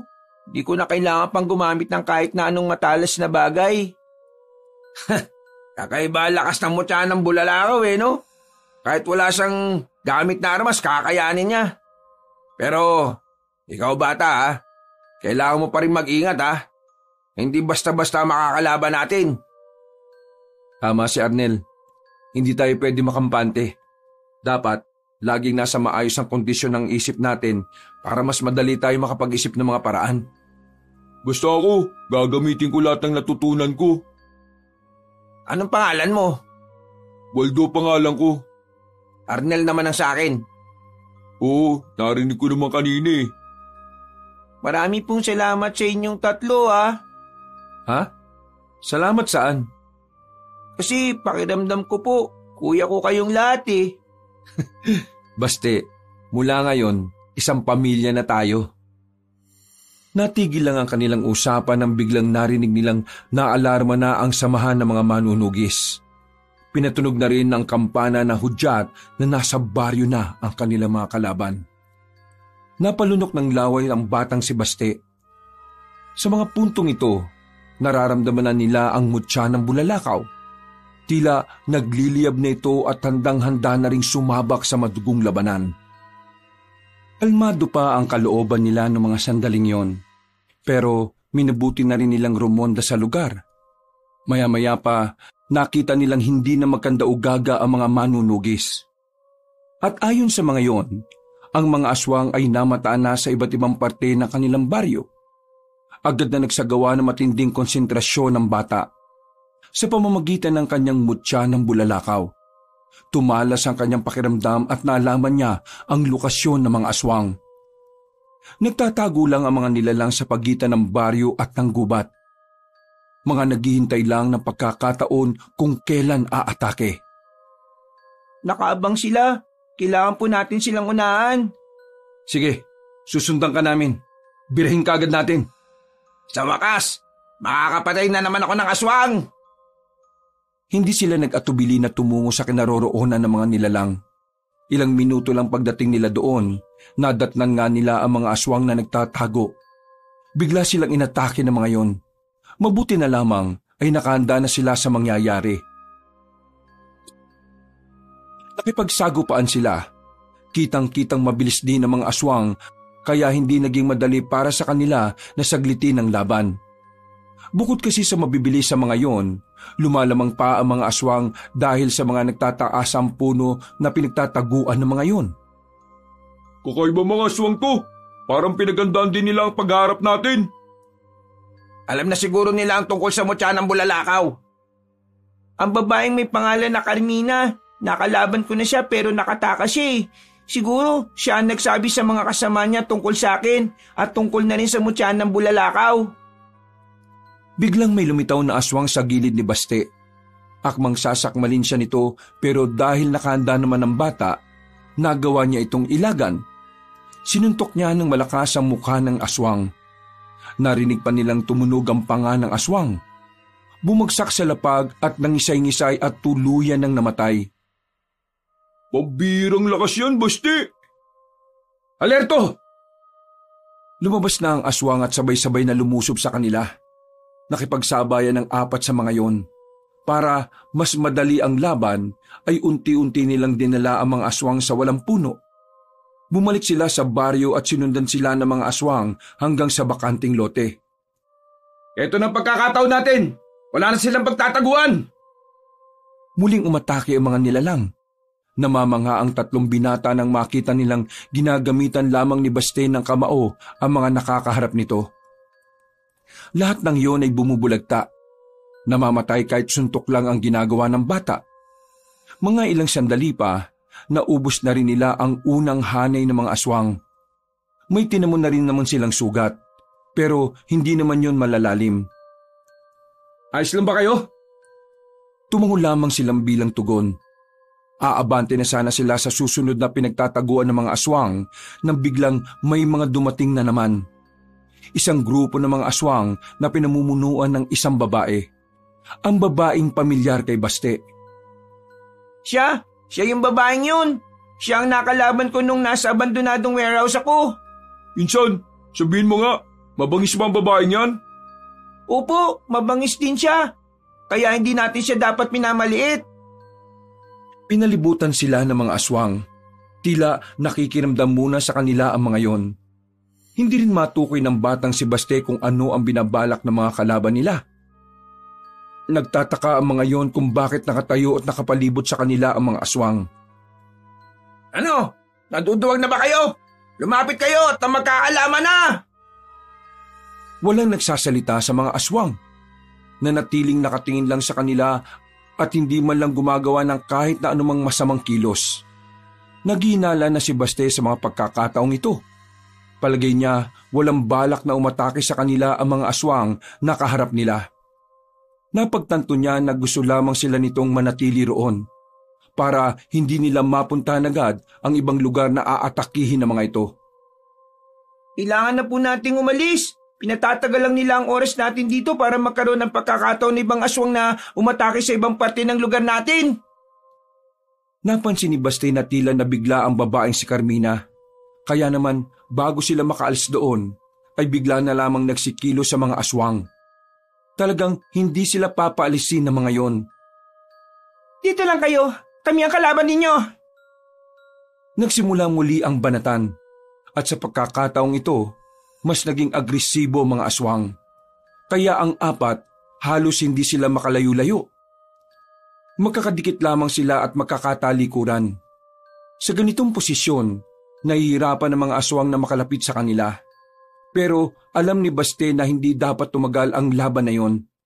Nakikita niya kasing tila hindi rin naman handang makipaglaban ang mga aswang. Pinapatagal lang talaga ng mga yon ang pananatili nila roon. Hindi na nagsayang na pagkakataon pa ang batang si Baste. Naglakad ito paabante. Ipinagtaka naman ito ng kanyang mga kasama. Maging ang mga aswang na rin lalo na si Carmina. Baste, anong gagawin mo? Hindi na nagsalita pa ang bata. Huminto ito sa gitna. Ipinikit ang kanyang mga mata at nagsimulang bumulong sa hangin. Ano bang hinihintay niyo mga inutil kayo? Atakihin niyo na ang pupit na yan! Sabay-sabay na lumapit ang mga aswang kay Baste. Pero sa hindi malamang dahilan, hindi nila magawang hawakan ng bata. Napatigil ang mga aswang nang makita nilang umuusok ang kamao ni Baste. Pagdilat ng mga mata nito, sinuntok agad nito ang isang aswang na umatake sa kanya. Nabali ang ulo ng aswang. Bagay na ikinagulat din ng iba pa. Pero hindi pa nakontento si Baste. Hanggat nakikita niyang buhay ang mga aswang, hindi siya magdadalawang isip na gamitin ang kanyang lakas. Nilampaso niya ang mga aswang. Binalibag, tinadyakan at pinagbababasag niya ang mukha ng mga yon. Ang mga natitirang aswang, natutong matakot sa bata. Nawala ang pagkabangis ng mga yon. Hindi na magawa pang makaatake. Mga tuwag ba kayo? Atakihin niyo ang batang yan! Bata lang yan! Nagalit ang babaeng si Carmina. Kaya sa mga sandaling ito, napilitan na lamang din itong magpalit ng anyo para harapin ang bata. Masyado ka na masakit sa ulo ko, bata ka! Alam ko pong hindi ikaw ang pinakapinuno ng mga aswang. Nabasa ko sa mga matumuno na meron ka pang isang sinasamba. Nasaan ang pinuno ninyo? Ang kapal naman ang mukha mong itanong sa akin ng bagay na yan. Sino ka ba sa akala mo para makaharap ang pinuno namin? Isa ka ng batang aksidenteng pinagkalooban ng mutya. Hindi mo siya kakayanin kapag nakaharap mo na siya. Kakayanin ko ang pinuno ninyo kasi nasa likuran ko po ang taong nagmamahal at sumusuporta sa akin. Pati na rin ang mga tao ng bayan na ito. Kuya, kanya ba talaga magsalita ang batang yan? Parang bayani, oh. Isa naman talaga siyang bayani. Siya ang magiging pangunahing bayani ng bayan na ito. Hindi nagtagal, gumapang ng mabilis ang dalaga patungo sa bata. Pumaibabaw si Carmina sa batang si Baste. Pero tinadyakan lang ito palayo. Nang makabangang si Baste, ito naman nung lumapit sa dalaga. Nahawakan ng bata ang damit ni Carmina na siya naman itong hinilan ng malakas. Hinambalos niya ang babae sa lapag. Pagkatapos, pinakawalan ni Baste ang malakas nitong suntok sa mukha ng dalaga. Sa lakas ng suntok, tumabingi na ang matangos na ilong ng babaeng aswang. Walang iya ka! Walang iya kang bata ka! Sinira mo magandang ilong ko! Wala pa po yung kumpara sa mga buhay na nasira ninyo! Wala akong pakialam! Papatayin kita! Papatayin kita! Nangisay ang dalaga. May mga tumunog na buto sa katawan nito. Kasunod nito ay ang bahagyang paglaki ng mga muscle ni Carmina. Palagay ng bata, yun ang huling pagpapalitan nyo ng babae. Naku, mukhang delikado na rito. Kailangan na nating umalis, Baste. Hindi! Kakayanin ni Baste ang aswang na yan! Magtiwala tayo sa kanya! Anong kakayanin? Tingnan mo nga lumaki na ang katawan ng babae. Nararamdaman ko si Baste. Wala siyang nararamdaman kahit na anong takot. Kailangan nating ibigay ang tiwala natin sa kanya sa puntong ito. Uy, Baste! Sigurado ka bang ayos ka lang dyan? Ayos lang po ako dito! Huwag niyo po akong intindihin! Hindi po ako mapapahamak dito! Papatayin kita! Papatayin kita! Binuka na ni Carmina ang malapad nitong pakpak. Lumipad dito sa ere at saka umatake. Nagawa nitong kalmutin ang bata pero daplis lang. Hindi yun ininda ni Baste. Sa halip, tila mas lalo pang ginanahan ng bata na makipagsabayan sa kaharap na aswang. Papatayin kita! Magbabayad ka sa akin! Hindi mo magagawa yan! Hindi mo ako kakayanin! Ayos natuto ng magyabang ang batang to Sa muling pag-atake ng babaeng aswang, muling umusok ang kamao ng batang si Baste. Nagawa niyang makailag. Nang makakuha ng tamang pagkakataon, mabilis niyang hinagupit ng suntok ang aswang sa braso. Lumagutok ang buto nito. Lumaylay ang braso ni Carmina at hindi na maigalaw. Pero hindi pa rin natatapos ang lahat. Muling sinuntok ng bata ang babae sa kabilang braso. Hindi na rin yun magamit pa ni Carmina. Walang iya ka talagang bata ka! Hindi na nito natapos ang sasabihin ng makatanggap na rin ito ng suntok sa panga. Naiba ang forma ng panga ng dalaga sa lakas ng pagkakasuntok. Hindi na ito makapagsalita, pero patuloy pa rin ito sa pagiging agresibo na parabang wala lang nangyari. Kaya naman hindi na rin nagpatumpik-tumpik pa at sinundan niya ito ulit ng maraming suntok ang mukha ng dalaga. Nang hindi na ito umatake, inipon niya naman ng lahat ng kanyang lakas sa kanyang kaliwang kamao. Mabilis siyang lumapit kay Carmina at saka pinakawala ng huli nitong hagupit. Pinatama niya sa dibdib ang suntok niya.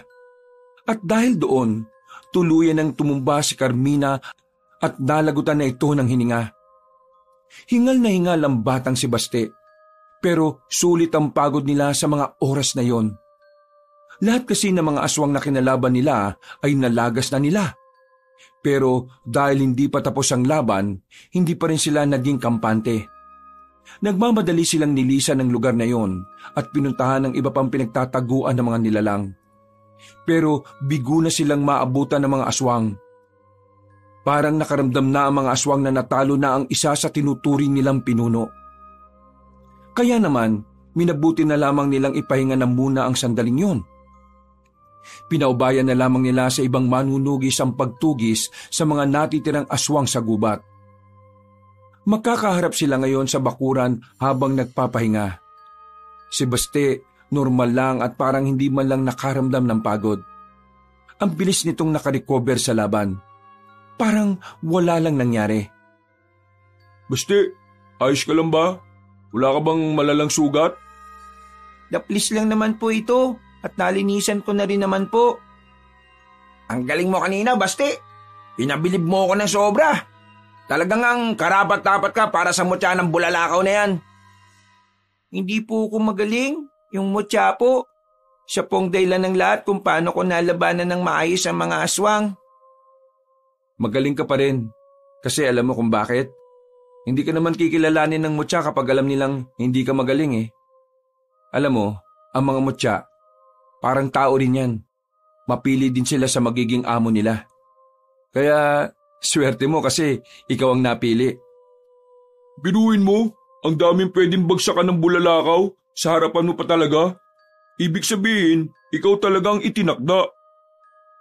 Marami pong salamat sa mga sinabi ninyo. Pero hindi pa po tapos ang laban eh. Alam ko pong pagkatapos nitong panalo natin, mas lalo makakaroon ng dahilan ng mga aswang para mas maggasik ng lagim. Huwag kang mag-alala, Baste. Alam kong kasama natin ang Panginoon sa laban na ito. Ngumiti na lamang ng papilit ang bata. Matapos ang pag-uusap na yon, ay nakapagpahinga na rin si Baste. Mahimbing ang tulog niya habang ang tatlong lalaki ay nasa bakuran lang. Nag-uusap at isinasabay na rin ang pagbabantay. Kinaumagahan, naisipan ni Baste na pumasyal sa kanilang baryo. At dahil delikadong lalakad siyang mag-isa, sumama na sa kanya ang tatlong binata. Pagdating nila sa baryo nila, ay wala pa rin namang nagbago. Maingay, magulo, at kahit maaga pa lang, maririnig na agad ang mga nagbabangayan na mag-asawa. Walang bakas ng kaguluhan doon ng mga aswang. Kaya palagay ni Baste, hindi pa nadadalo ng mga aswang ang kanilang baryo. Alam ko na, kaya mo gusto pumunta rito dahil gusto mong malaman kung nasa maayos lang nakalagayan si Tiyo. Pambira ka naman bata ka. Naging malupit na nga sa iyo yung taong yun. Bakit nag-aalala ka pa sa demonyong yun?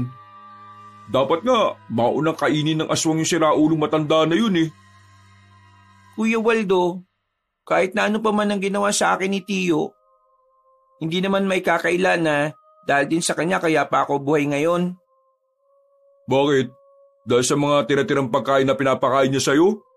Parang ginagawa ka nga niyang aso sa mga pagkain na binibigay niya sa'yo Gusto ko lang magpaalam kay Tiyo, kaya gusto kong makita na nasa maayos ang kalagayan. Waldo, hayaan natin siyang maramdaman kung ano ang gusto niyang maramdaman.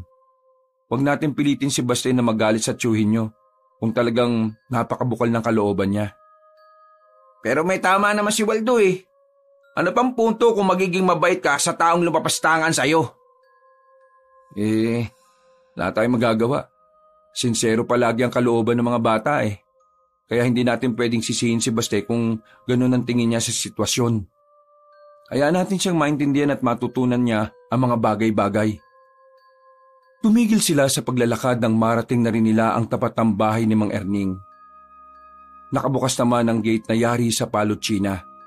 Kaya pumasok na kagad sila. Unang lumapit si Baste sa pintuan. Pero hindi pa man sila nakakapasok sa bahay, nakita nilang lumabas na ang matandang si Erning. Umuubo-ubo ito at kitang-kitang nangihina ito. Malaki na rin ang ipinayat ni Mang Erning kahit na ilang araw pa lang namang hindi nakikita si Baste. Nagtataka ang mga mata ni Mang Erning na nakatingin sa kanila. Kinuha nito bigla ang nakasandal na bakal na tubo sa gilid. Ano? Nagsama ka pa talaga ng mga tao? Bakit? Papabugbog mo ba ako sa mga yan? Tiyo, umalma ka nga. Yang kagad ng reaksyon mo palibasa gawain mo Isa ka pa! Siguro, ikaw ang nag-udyok dito kay Baste na magsumbong sa inyo, ano? Siraulo ka rin talaga Ang alam mo siguro, hindi ko alam ang ginagawa mo sa buhay ba? Tiyo, hindi po ako nagpunta dito para gantihan kayo sa lahat ng ginawa niyo sa aking hindi maganda. Nandito lang po ako para alamin ang kalagayan ninyo. Uy, ano? Dahil nakita mo na ang kalagayan ko, magiging masaya ka na ba? Eto na ako, inuubo, nangihina, may sakit.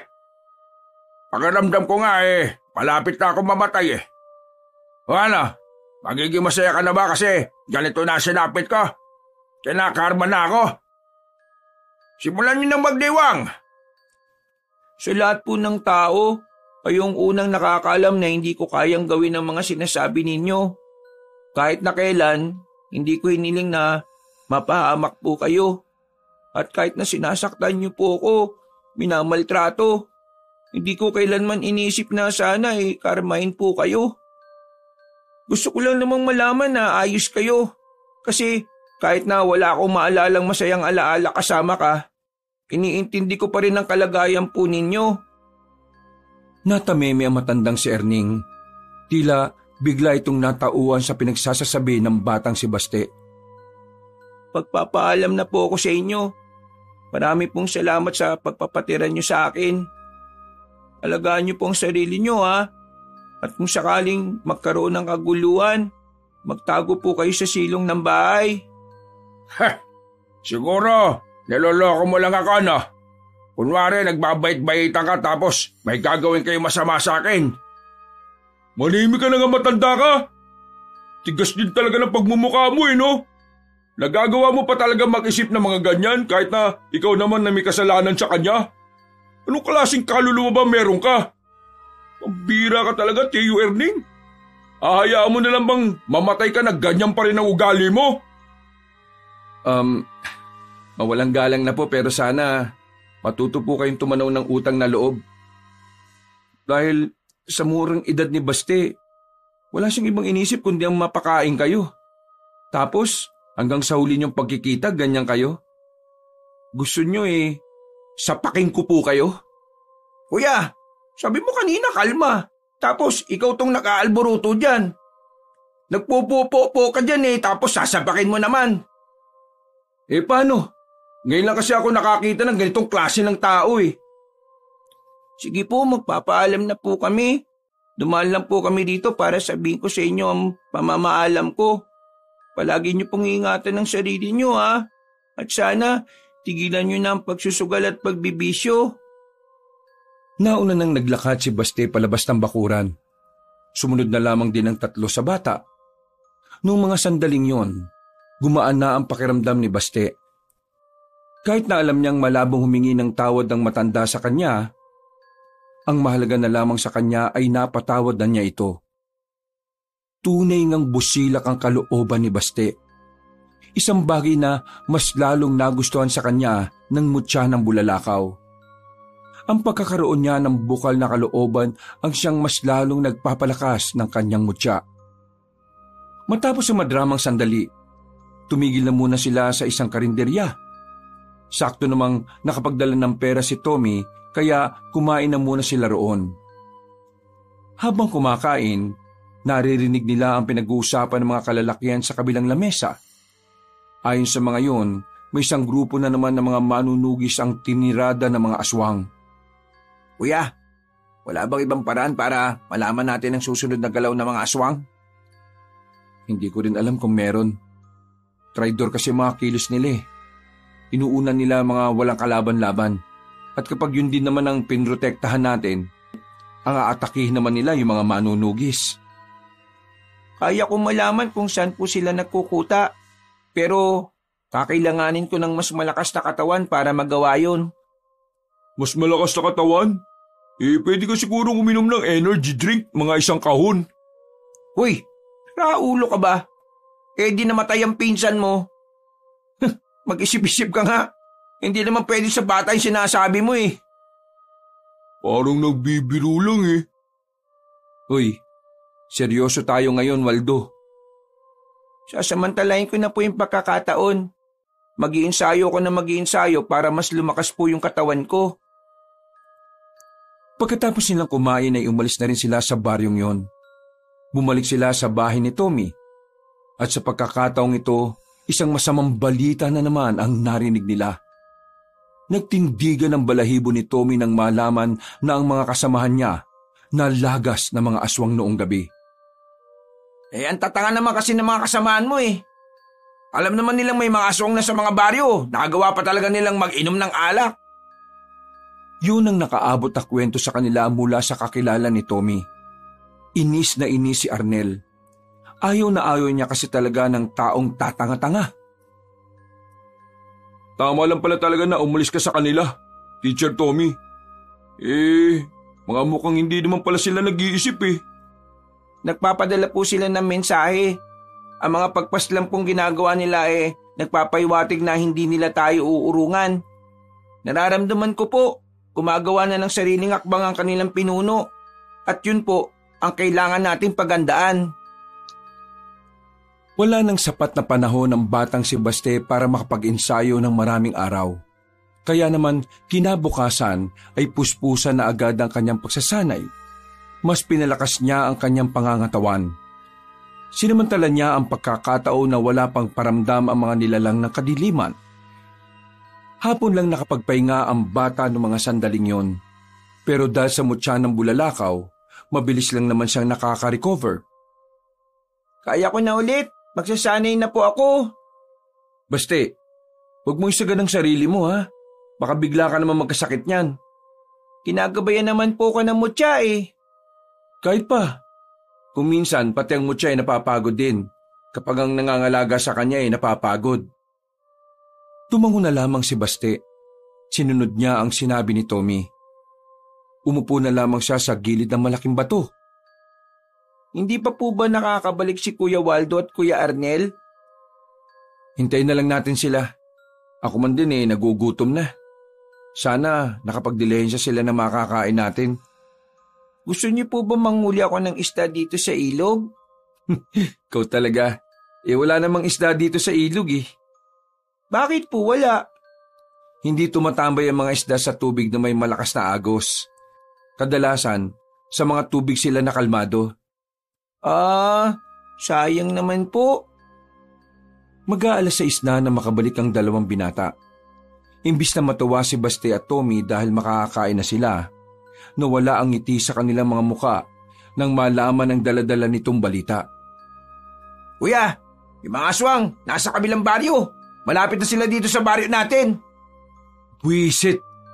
Pero wait, there's more. Kasama na nila yung kanilang pinuno. Nasa pagkakarinig namin, seryo ang pangalan. Hindi na pala natin sila kailangang hanapin. Sila na mismong lumapit. Kailangan na po nating hanapin ng mga aswang. Pinatunog na ng batang si Baste ang kanyang mga daliri. Handang-handa na siya sa paparating na laban. Wala silang sinayang na pagkakataon. Pinunta na nila ang baryo. Pagdating nila roon, normal pa rin ang lahat. Wala pa silang nararamdaman o nakikitang aswang man lang. Pero hindi na sila naging kampante.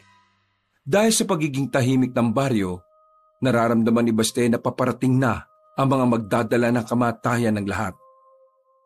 Tumayo silang apat sa gitna ng daan. Nakikiramdam, nagmamasid. Alerto na silang lahat. Pero hindi pa rin maiwasan na kabahan. Sa dami ng aswang, alam ni Baste na magiging mahirap sa kanila ang laban. Nandiyan na po sila. Humigpit ang hawak ng 3 binata sa kanilang mga sandata. Nagsimulang dumaloy ang kaba sa kanilang kalooban nang magpakita na sa kanila ang pinuno ng mga aswang. Kaswal lang itong naglakad at tumigil sa harapan nila. Wala itong ibang kasama. Ikaw ba ang nagmamay-ari ng mutya ng bulalakaw? Ako nga po. Kung ako sa'yo, huwag ka nang makialam sa gusto kong mangyari. Bata ka pa, marami ka pang maabot sa buhay. Pero hindi mo magagawa yon kung ngayon mamamatay ka. Isa lang naman po ang gusto kong gawin eh. Yun ay ang ipagtanggol at ang kaligtasan ng mga tao. Umawa ng mahina si Mang Seryo. Minalit nito ang ambisyon ng bata na makuha ang kapayapaan. Sa tagal na kasing aswang ni Mang Seryo, ito ang unang pagkakataon na nakatagpo matanda ng batang nangangalaga sa mutya. Hindi ko na kailangan magsayang pa ng oras sa inyo. Wala sa inyo ang makakapantay sa lakas ko. Mga kasama, tapusin niyo na mga ito! Nagsilabasan ng mga aswang na nagtatago lang pala sa gilid-gilid. Unang kita pa lang ni Baste. Ramdam niya kaagad na hindi tatagal sa laban ng mga kasama niya. Hindi naman sa wala siyang tiwala. Ang tumatakbo sa isipan niya ang realidad na kahit kailan hindi mananalo ang kaunting bilang sa mas nakakarami. Bakit hindi mo na lang ako subukan? Para malaman natin kung talagang hindi ako papantay sa lakas nyo. Aba, gusto mo ba talagang masubukan ang pinakamalakas na aswang? Wala naman pong mawawala kung susubukan nyo, di ba? Maliban na lang kung matatalo ka. Talaga pong mawawala. Talagang yumayabang nitong pinsan ko . Tinanggal na matandang si Seryo ang damit niya. Nakita nila ang katawan nitong kahit kulubot na ay punong-puno ng mga tato. Sige, pagbibigyan kita. Pero wag mo akong sisisihin kapag namatay ka. Wala pong makikialam ha. Kaming dalawa lang ang maglalaban. Baste, sigurado ka ba sa sinasabi mo? Pabayaan mo siya, kuya. May paraan siyang naisip. Gusto niya kalabanin mag-isang matandang yan para kahit na papaano hindi agad tayo maubos. Huwag kayong mag-alalang tatlo. Kapag gapas lang ko ang batang ito, kayo naman ang isusunod ko. Hindi na nagsalita pa si Baste. Inihanda na rin niya ang kanyang sarili. Naramdaman na lang niyang dumadaloy na sa kanyang buong sistema ang kapangyarihan ng mutya. Umatras na sila Tommy. Magkaharap na rin ang bata at ang matanda. Hindi na nagsayang ng pagkakataon ng batang si Baste. Buong puwersa niyang nilapitan si Mang Seryo. Hindi na namalayan na matanda ang kanyang paglapit. Kaya naman nagawa na niya itong suntukin sa muka. Tumunog ang buto sa leeg na matanda. Tumabingi ang ulo nito. Pero parang wala lang nangyari. Binalik lang ulit ni Mang Seryo sa dati ang leeg nito. Pambira! Nabali ang leeg tapos ginanon lang? Akabit ka agad? Kagaya ng inaasahan ko, hindi siya basta-basta. Tunay ngang malakas ka, bata! Ang kaso nga lang, masyado ka pang hilaw. Ngayon, ako naman! Nag-iba ang kulay ng mga mata ng matandang aswang. Nagkaroon din ito ng ugat sa muka. Sa isang iglap lang, nasa harapan na ito ng bata. Dinakma ni Mang Seryo sa kwelyo ang bata. Binalibag nito ang bata sa pader ng bahay. Hindi pa man nakakabangon si Baste, ay sumunod agad ito. Dinakma naman ito sa buhok si Baste. Sapilitang inangat sa ere at saka sinampal ng malakas sa muka. Hindi ako pumapatol sa bata. Pero dahil masyado kang makulit, ipapatikim ko sa iyo ngayon ang pagkairita ko sa iyo. Hindi niyo ako masisindak. Sanay na akong binubugbog na matanda. Kaya normal na lang sa akin to. Hinawakan ni Baste ang kamay ni Mang Seryo. Hinigpitan niya ang pagkakahawak hanggang sa mabitiwan siya nito. Hindi siya nagsayang ng oras. Lumundag siya sa harapan ni Mang Seryo at saka tinusok nito ang mata na matanda. Pagkakataon na sana niya para makagawa ng pag-atake, pero nagulat sila habang hawak lang ni Mang Seryo ang kanyang kamao.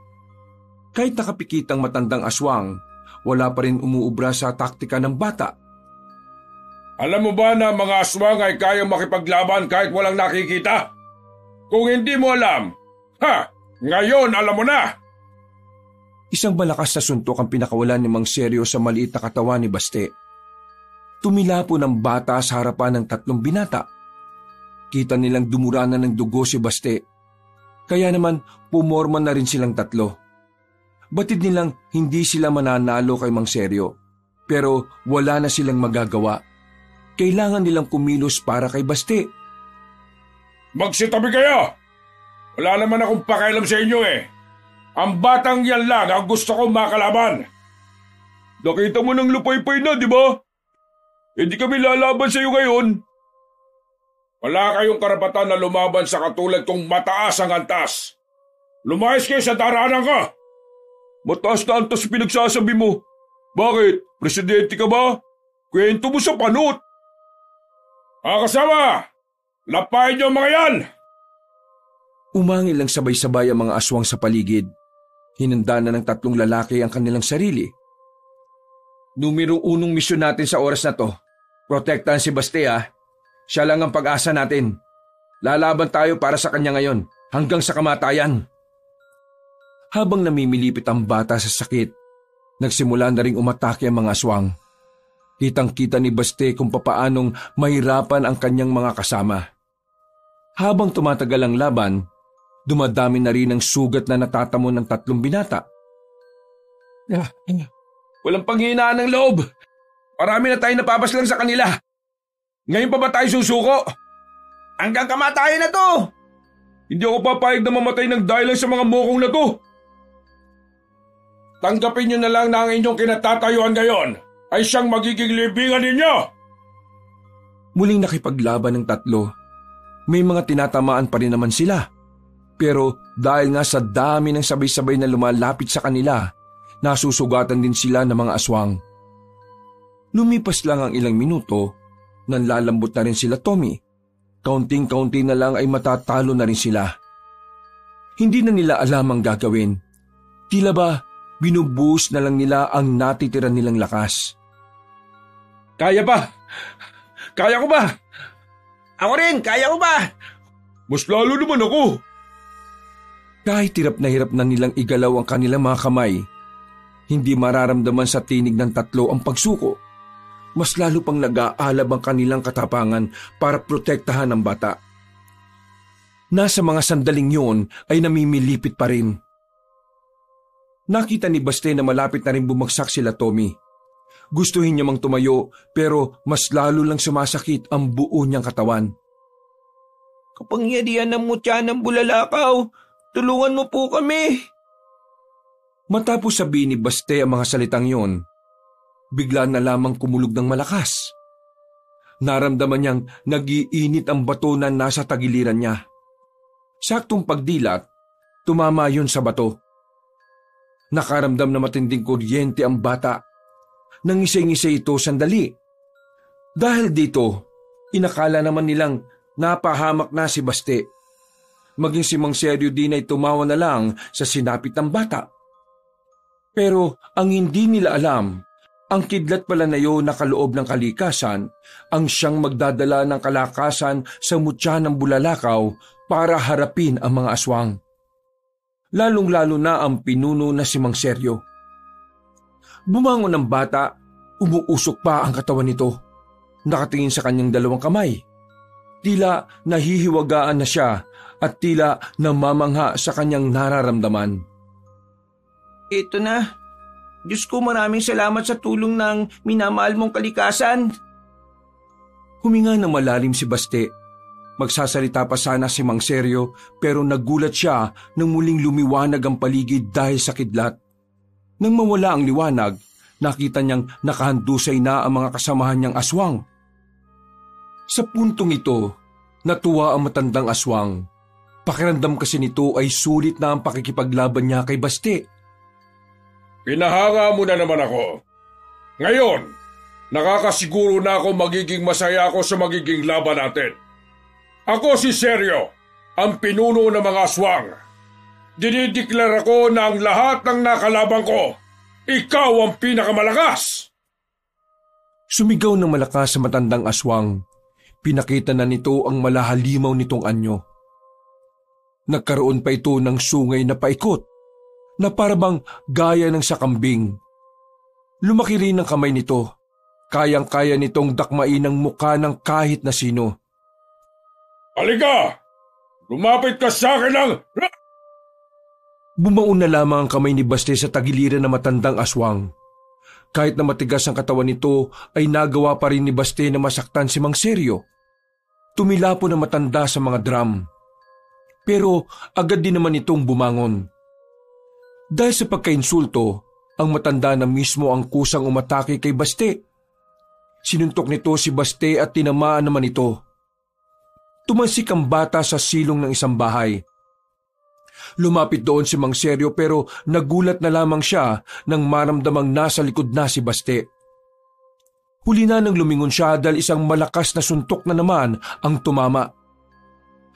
Halos hindi makahinga si Mang Seryo sa lakas ng suntok ni Baste. Ibang-iba na ang bata sa mga sandaling yon. Parang hindi na ito bata sa sobra nitong lakas at bilis. Buwisit na bubwit to ah! Sinong daga ba ang nagluwal sa iyo sa mundong ito? Napaka... Aray! Muling tumilapo ng pinuno ng mga aswang. Pero agad naman yung sinundan ng bata. Pinagsusuntok niya yon sa muka hanggang sa halos hindi na ito makilala. Tatapusin na sana ni Baste matandang aswang, ang kaso nga lang ay nakakalas na ito sa kanya. Tingin mo sa akin, tanga! Hindi ako papayag na mapaslang lang ng isang kagaya mong bata! Hindi ko rin nahayaan na magtagumpay ang masamang plano mo. Kaya ngayon pa lang, pipigilan na kita, Manong! Huwag mo akong matawag-tawag na Manong! Lumundag na mataas si Mang Seryo. Buong akala ni Baste ay siya ang aatakihin nito. Pero nilagpasan lang siya nito. Nanlaki na lamang ang mata ni Baste nang makitang nahablot na matandang aswang si Waldo. Papaslangin ko ang taong ito kapag may ginawa ka pang hindi ko magugustuhan! Sige! Basti, huwag ka makikinig sa bukog na ito! Gawin mo lang ang gusto mong gawin! Biglang napapaisip si Baste. Si Waldo na lang kasi ang natitira niyang pamilya. Kaya naman, hindi niya rin alam kung kaya niya bang mawala si Waldo. Uy, Basti! Huwag mo akong intindihin, ha! Masaya ako mamamatay kung matatalo mo tong matandang ito! Makakawalan ko ang taong ito kung ibibigay mo sa akin ang mutya ng bulalakaw! Huwag ka makikinig sa kanya! Basti, ibigay mo na sa kanya ang mutya. Mas mahalaga ang buhay ni Waldo. Naririnig mo ba sinasabi mo, Arnel? O baka bingi kang siraulo ka? Kapag nakuha niya ang mutya, wala na rin magagawa si Basti. Pero kapag ikaw namatay, wala rin kami magagawa. Huwag ka na mag-inarte, no? Ito lang ang pagkakataon na magiging mahalaga ang buhay mo. Ibig sabihin, buong buhay ko, walang halaga ang buhay ko. Ikaw nagsabi niyan, ha? Hindi ako. Nakapag-desisyon na po ko. Ibibigay ko na ang mutya. Ano? Nabubuang ka na yata? Hayaan na natin si Baste. Desisyon niya yan eh. Isa ka pa? Ibibigay ko ang mutya. Ihagis ko sa harapan mo pero kasabay nun, pakakawalan mo si Kuya Waldo. Yan! Ganyan nga! Madali ka naman palang kausap, bata ka eh! Parang dinukot ni Baste ang tipak ng bulalakaw sa kanyang tagiliran. Nang makita yun ni Mang Seryo ay tila nagningning ang mga mata nito. Batid na matandang aswang na kapag nakuha na niya ang mutya, malabo na siyang matalo ni Baste. Inihagis ni Baste ang mutya sa tapat na parang hindi man lang nagdalawang isip.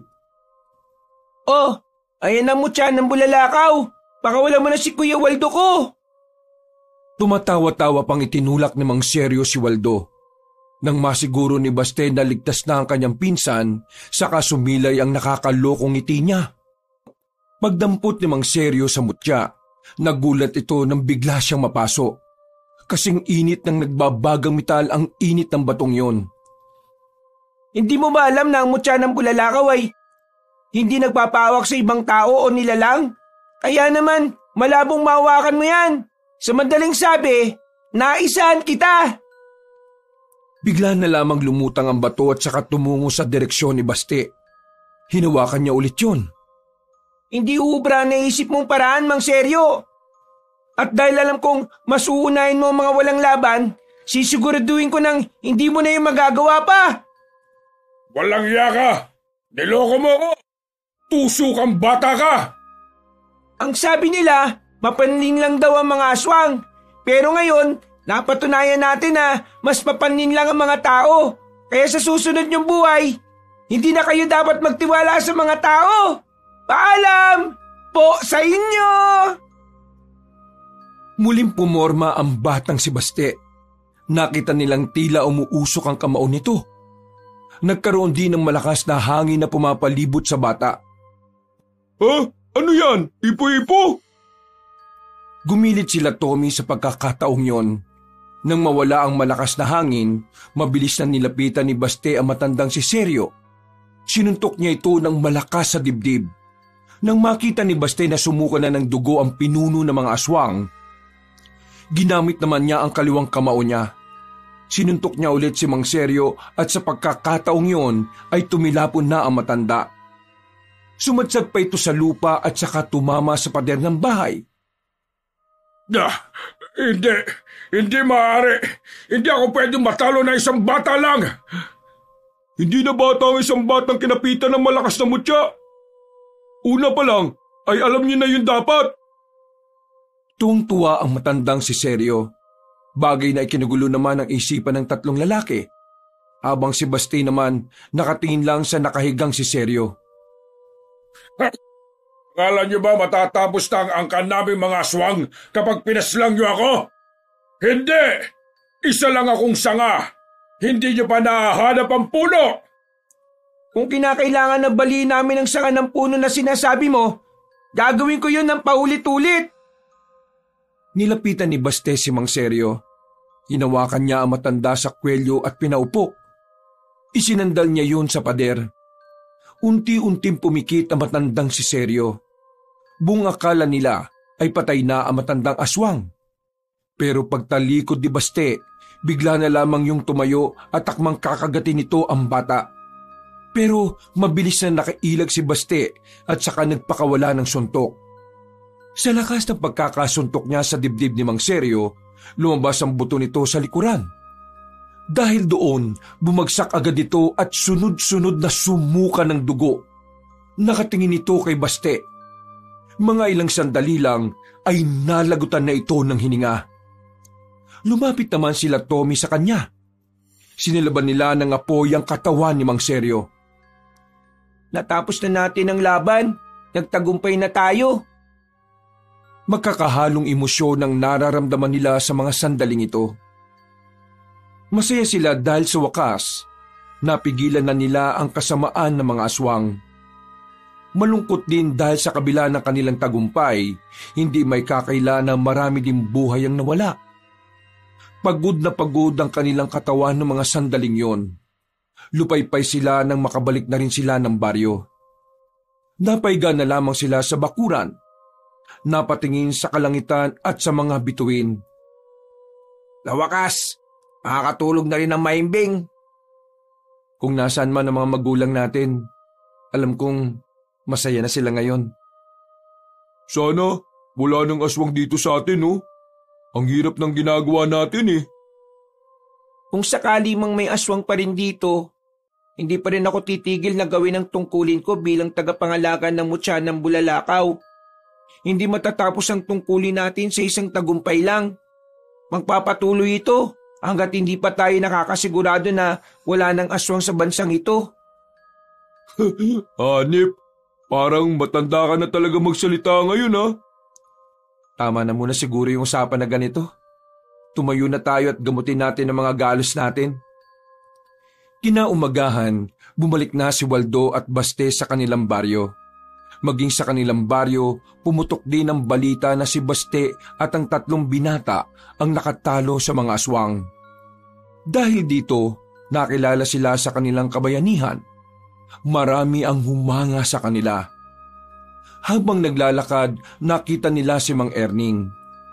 Hindi makatingin ng maayos sa kanila, pero pasimple itong tumango at ngumiti. Ngumiti na lang din si Baste. Noong mga sandaling yon, sinabi niya sa kanyang sarili na handa na niyang kalimutan ang masamang nakaraan niya. Gusto niyang simulan ang kanyang bagong buhay kasama ang mga taong tunay na nagmamahal sa kanya. Wakas.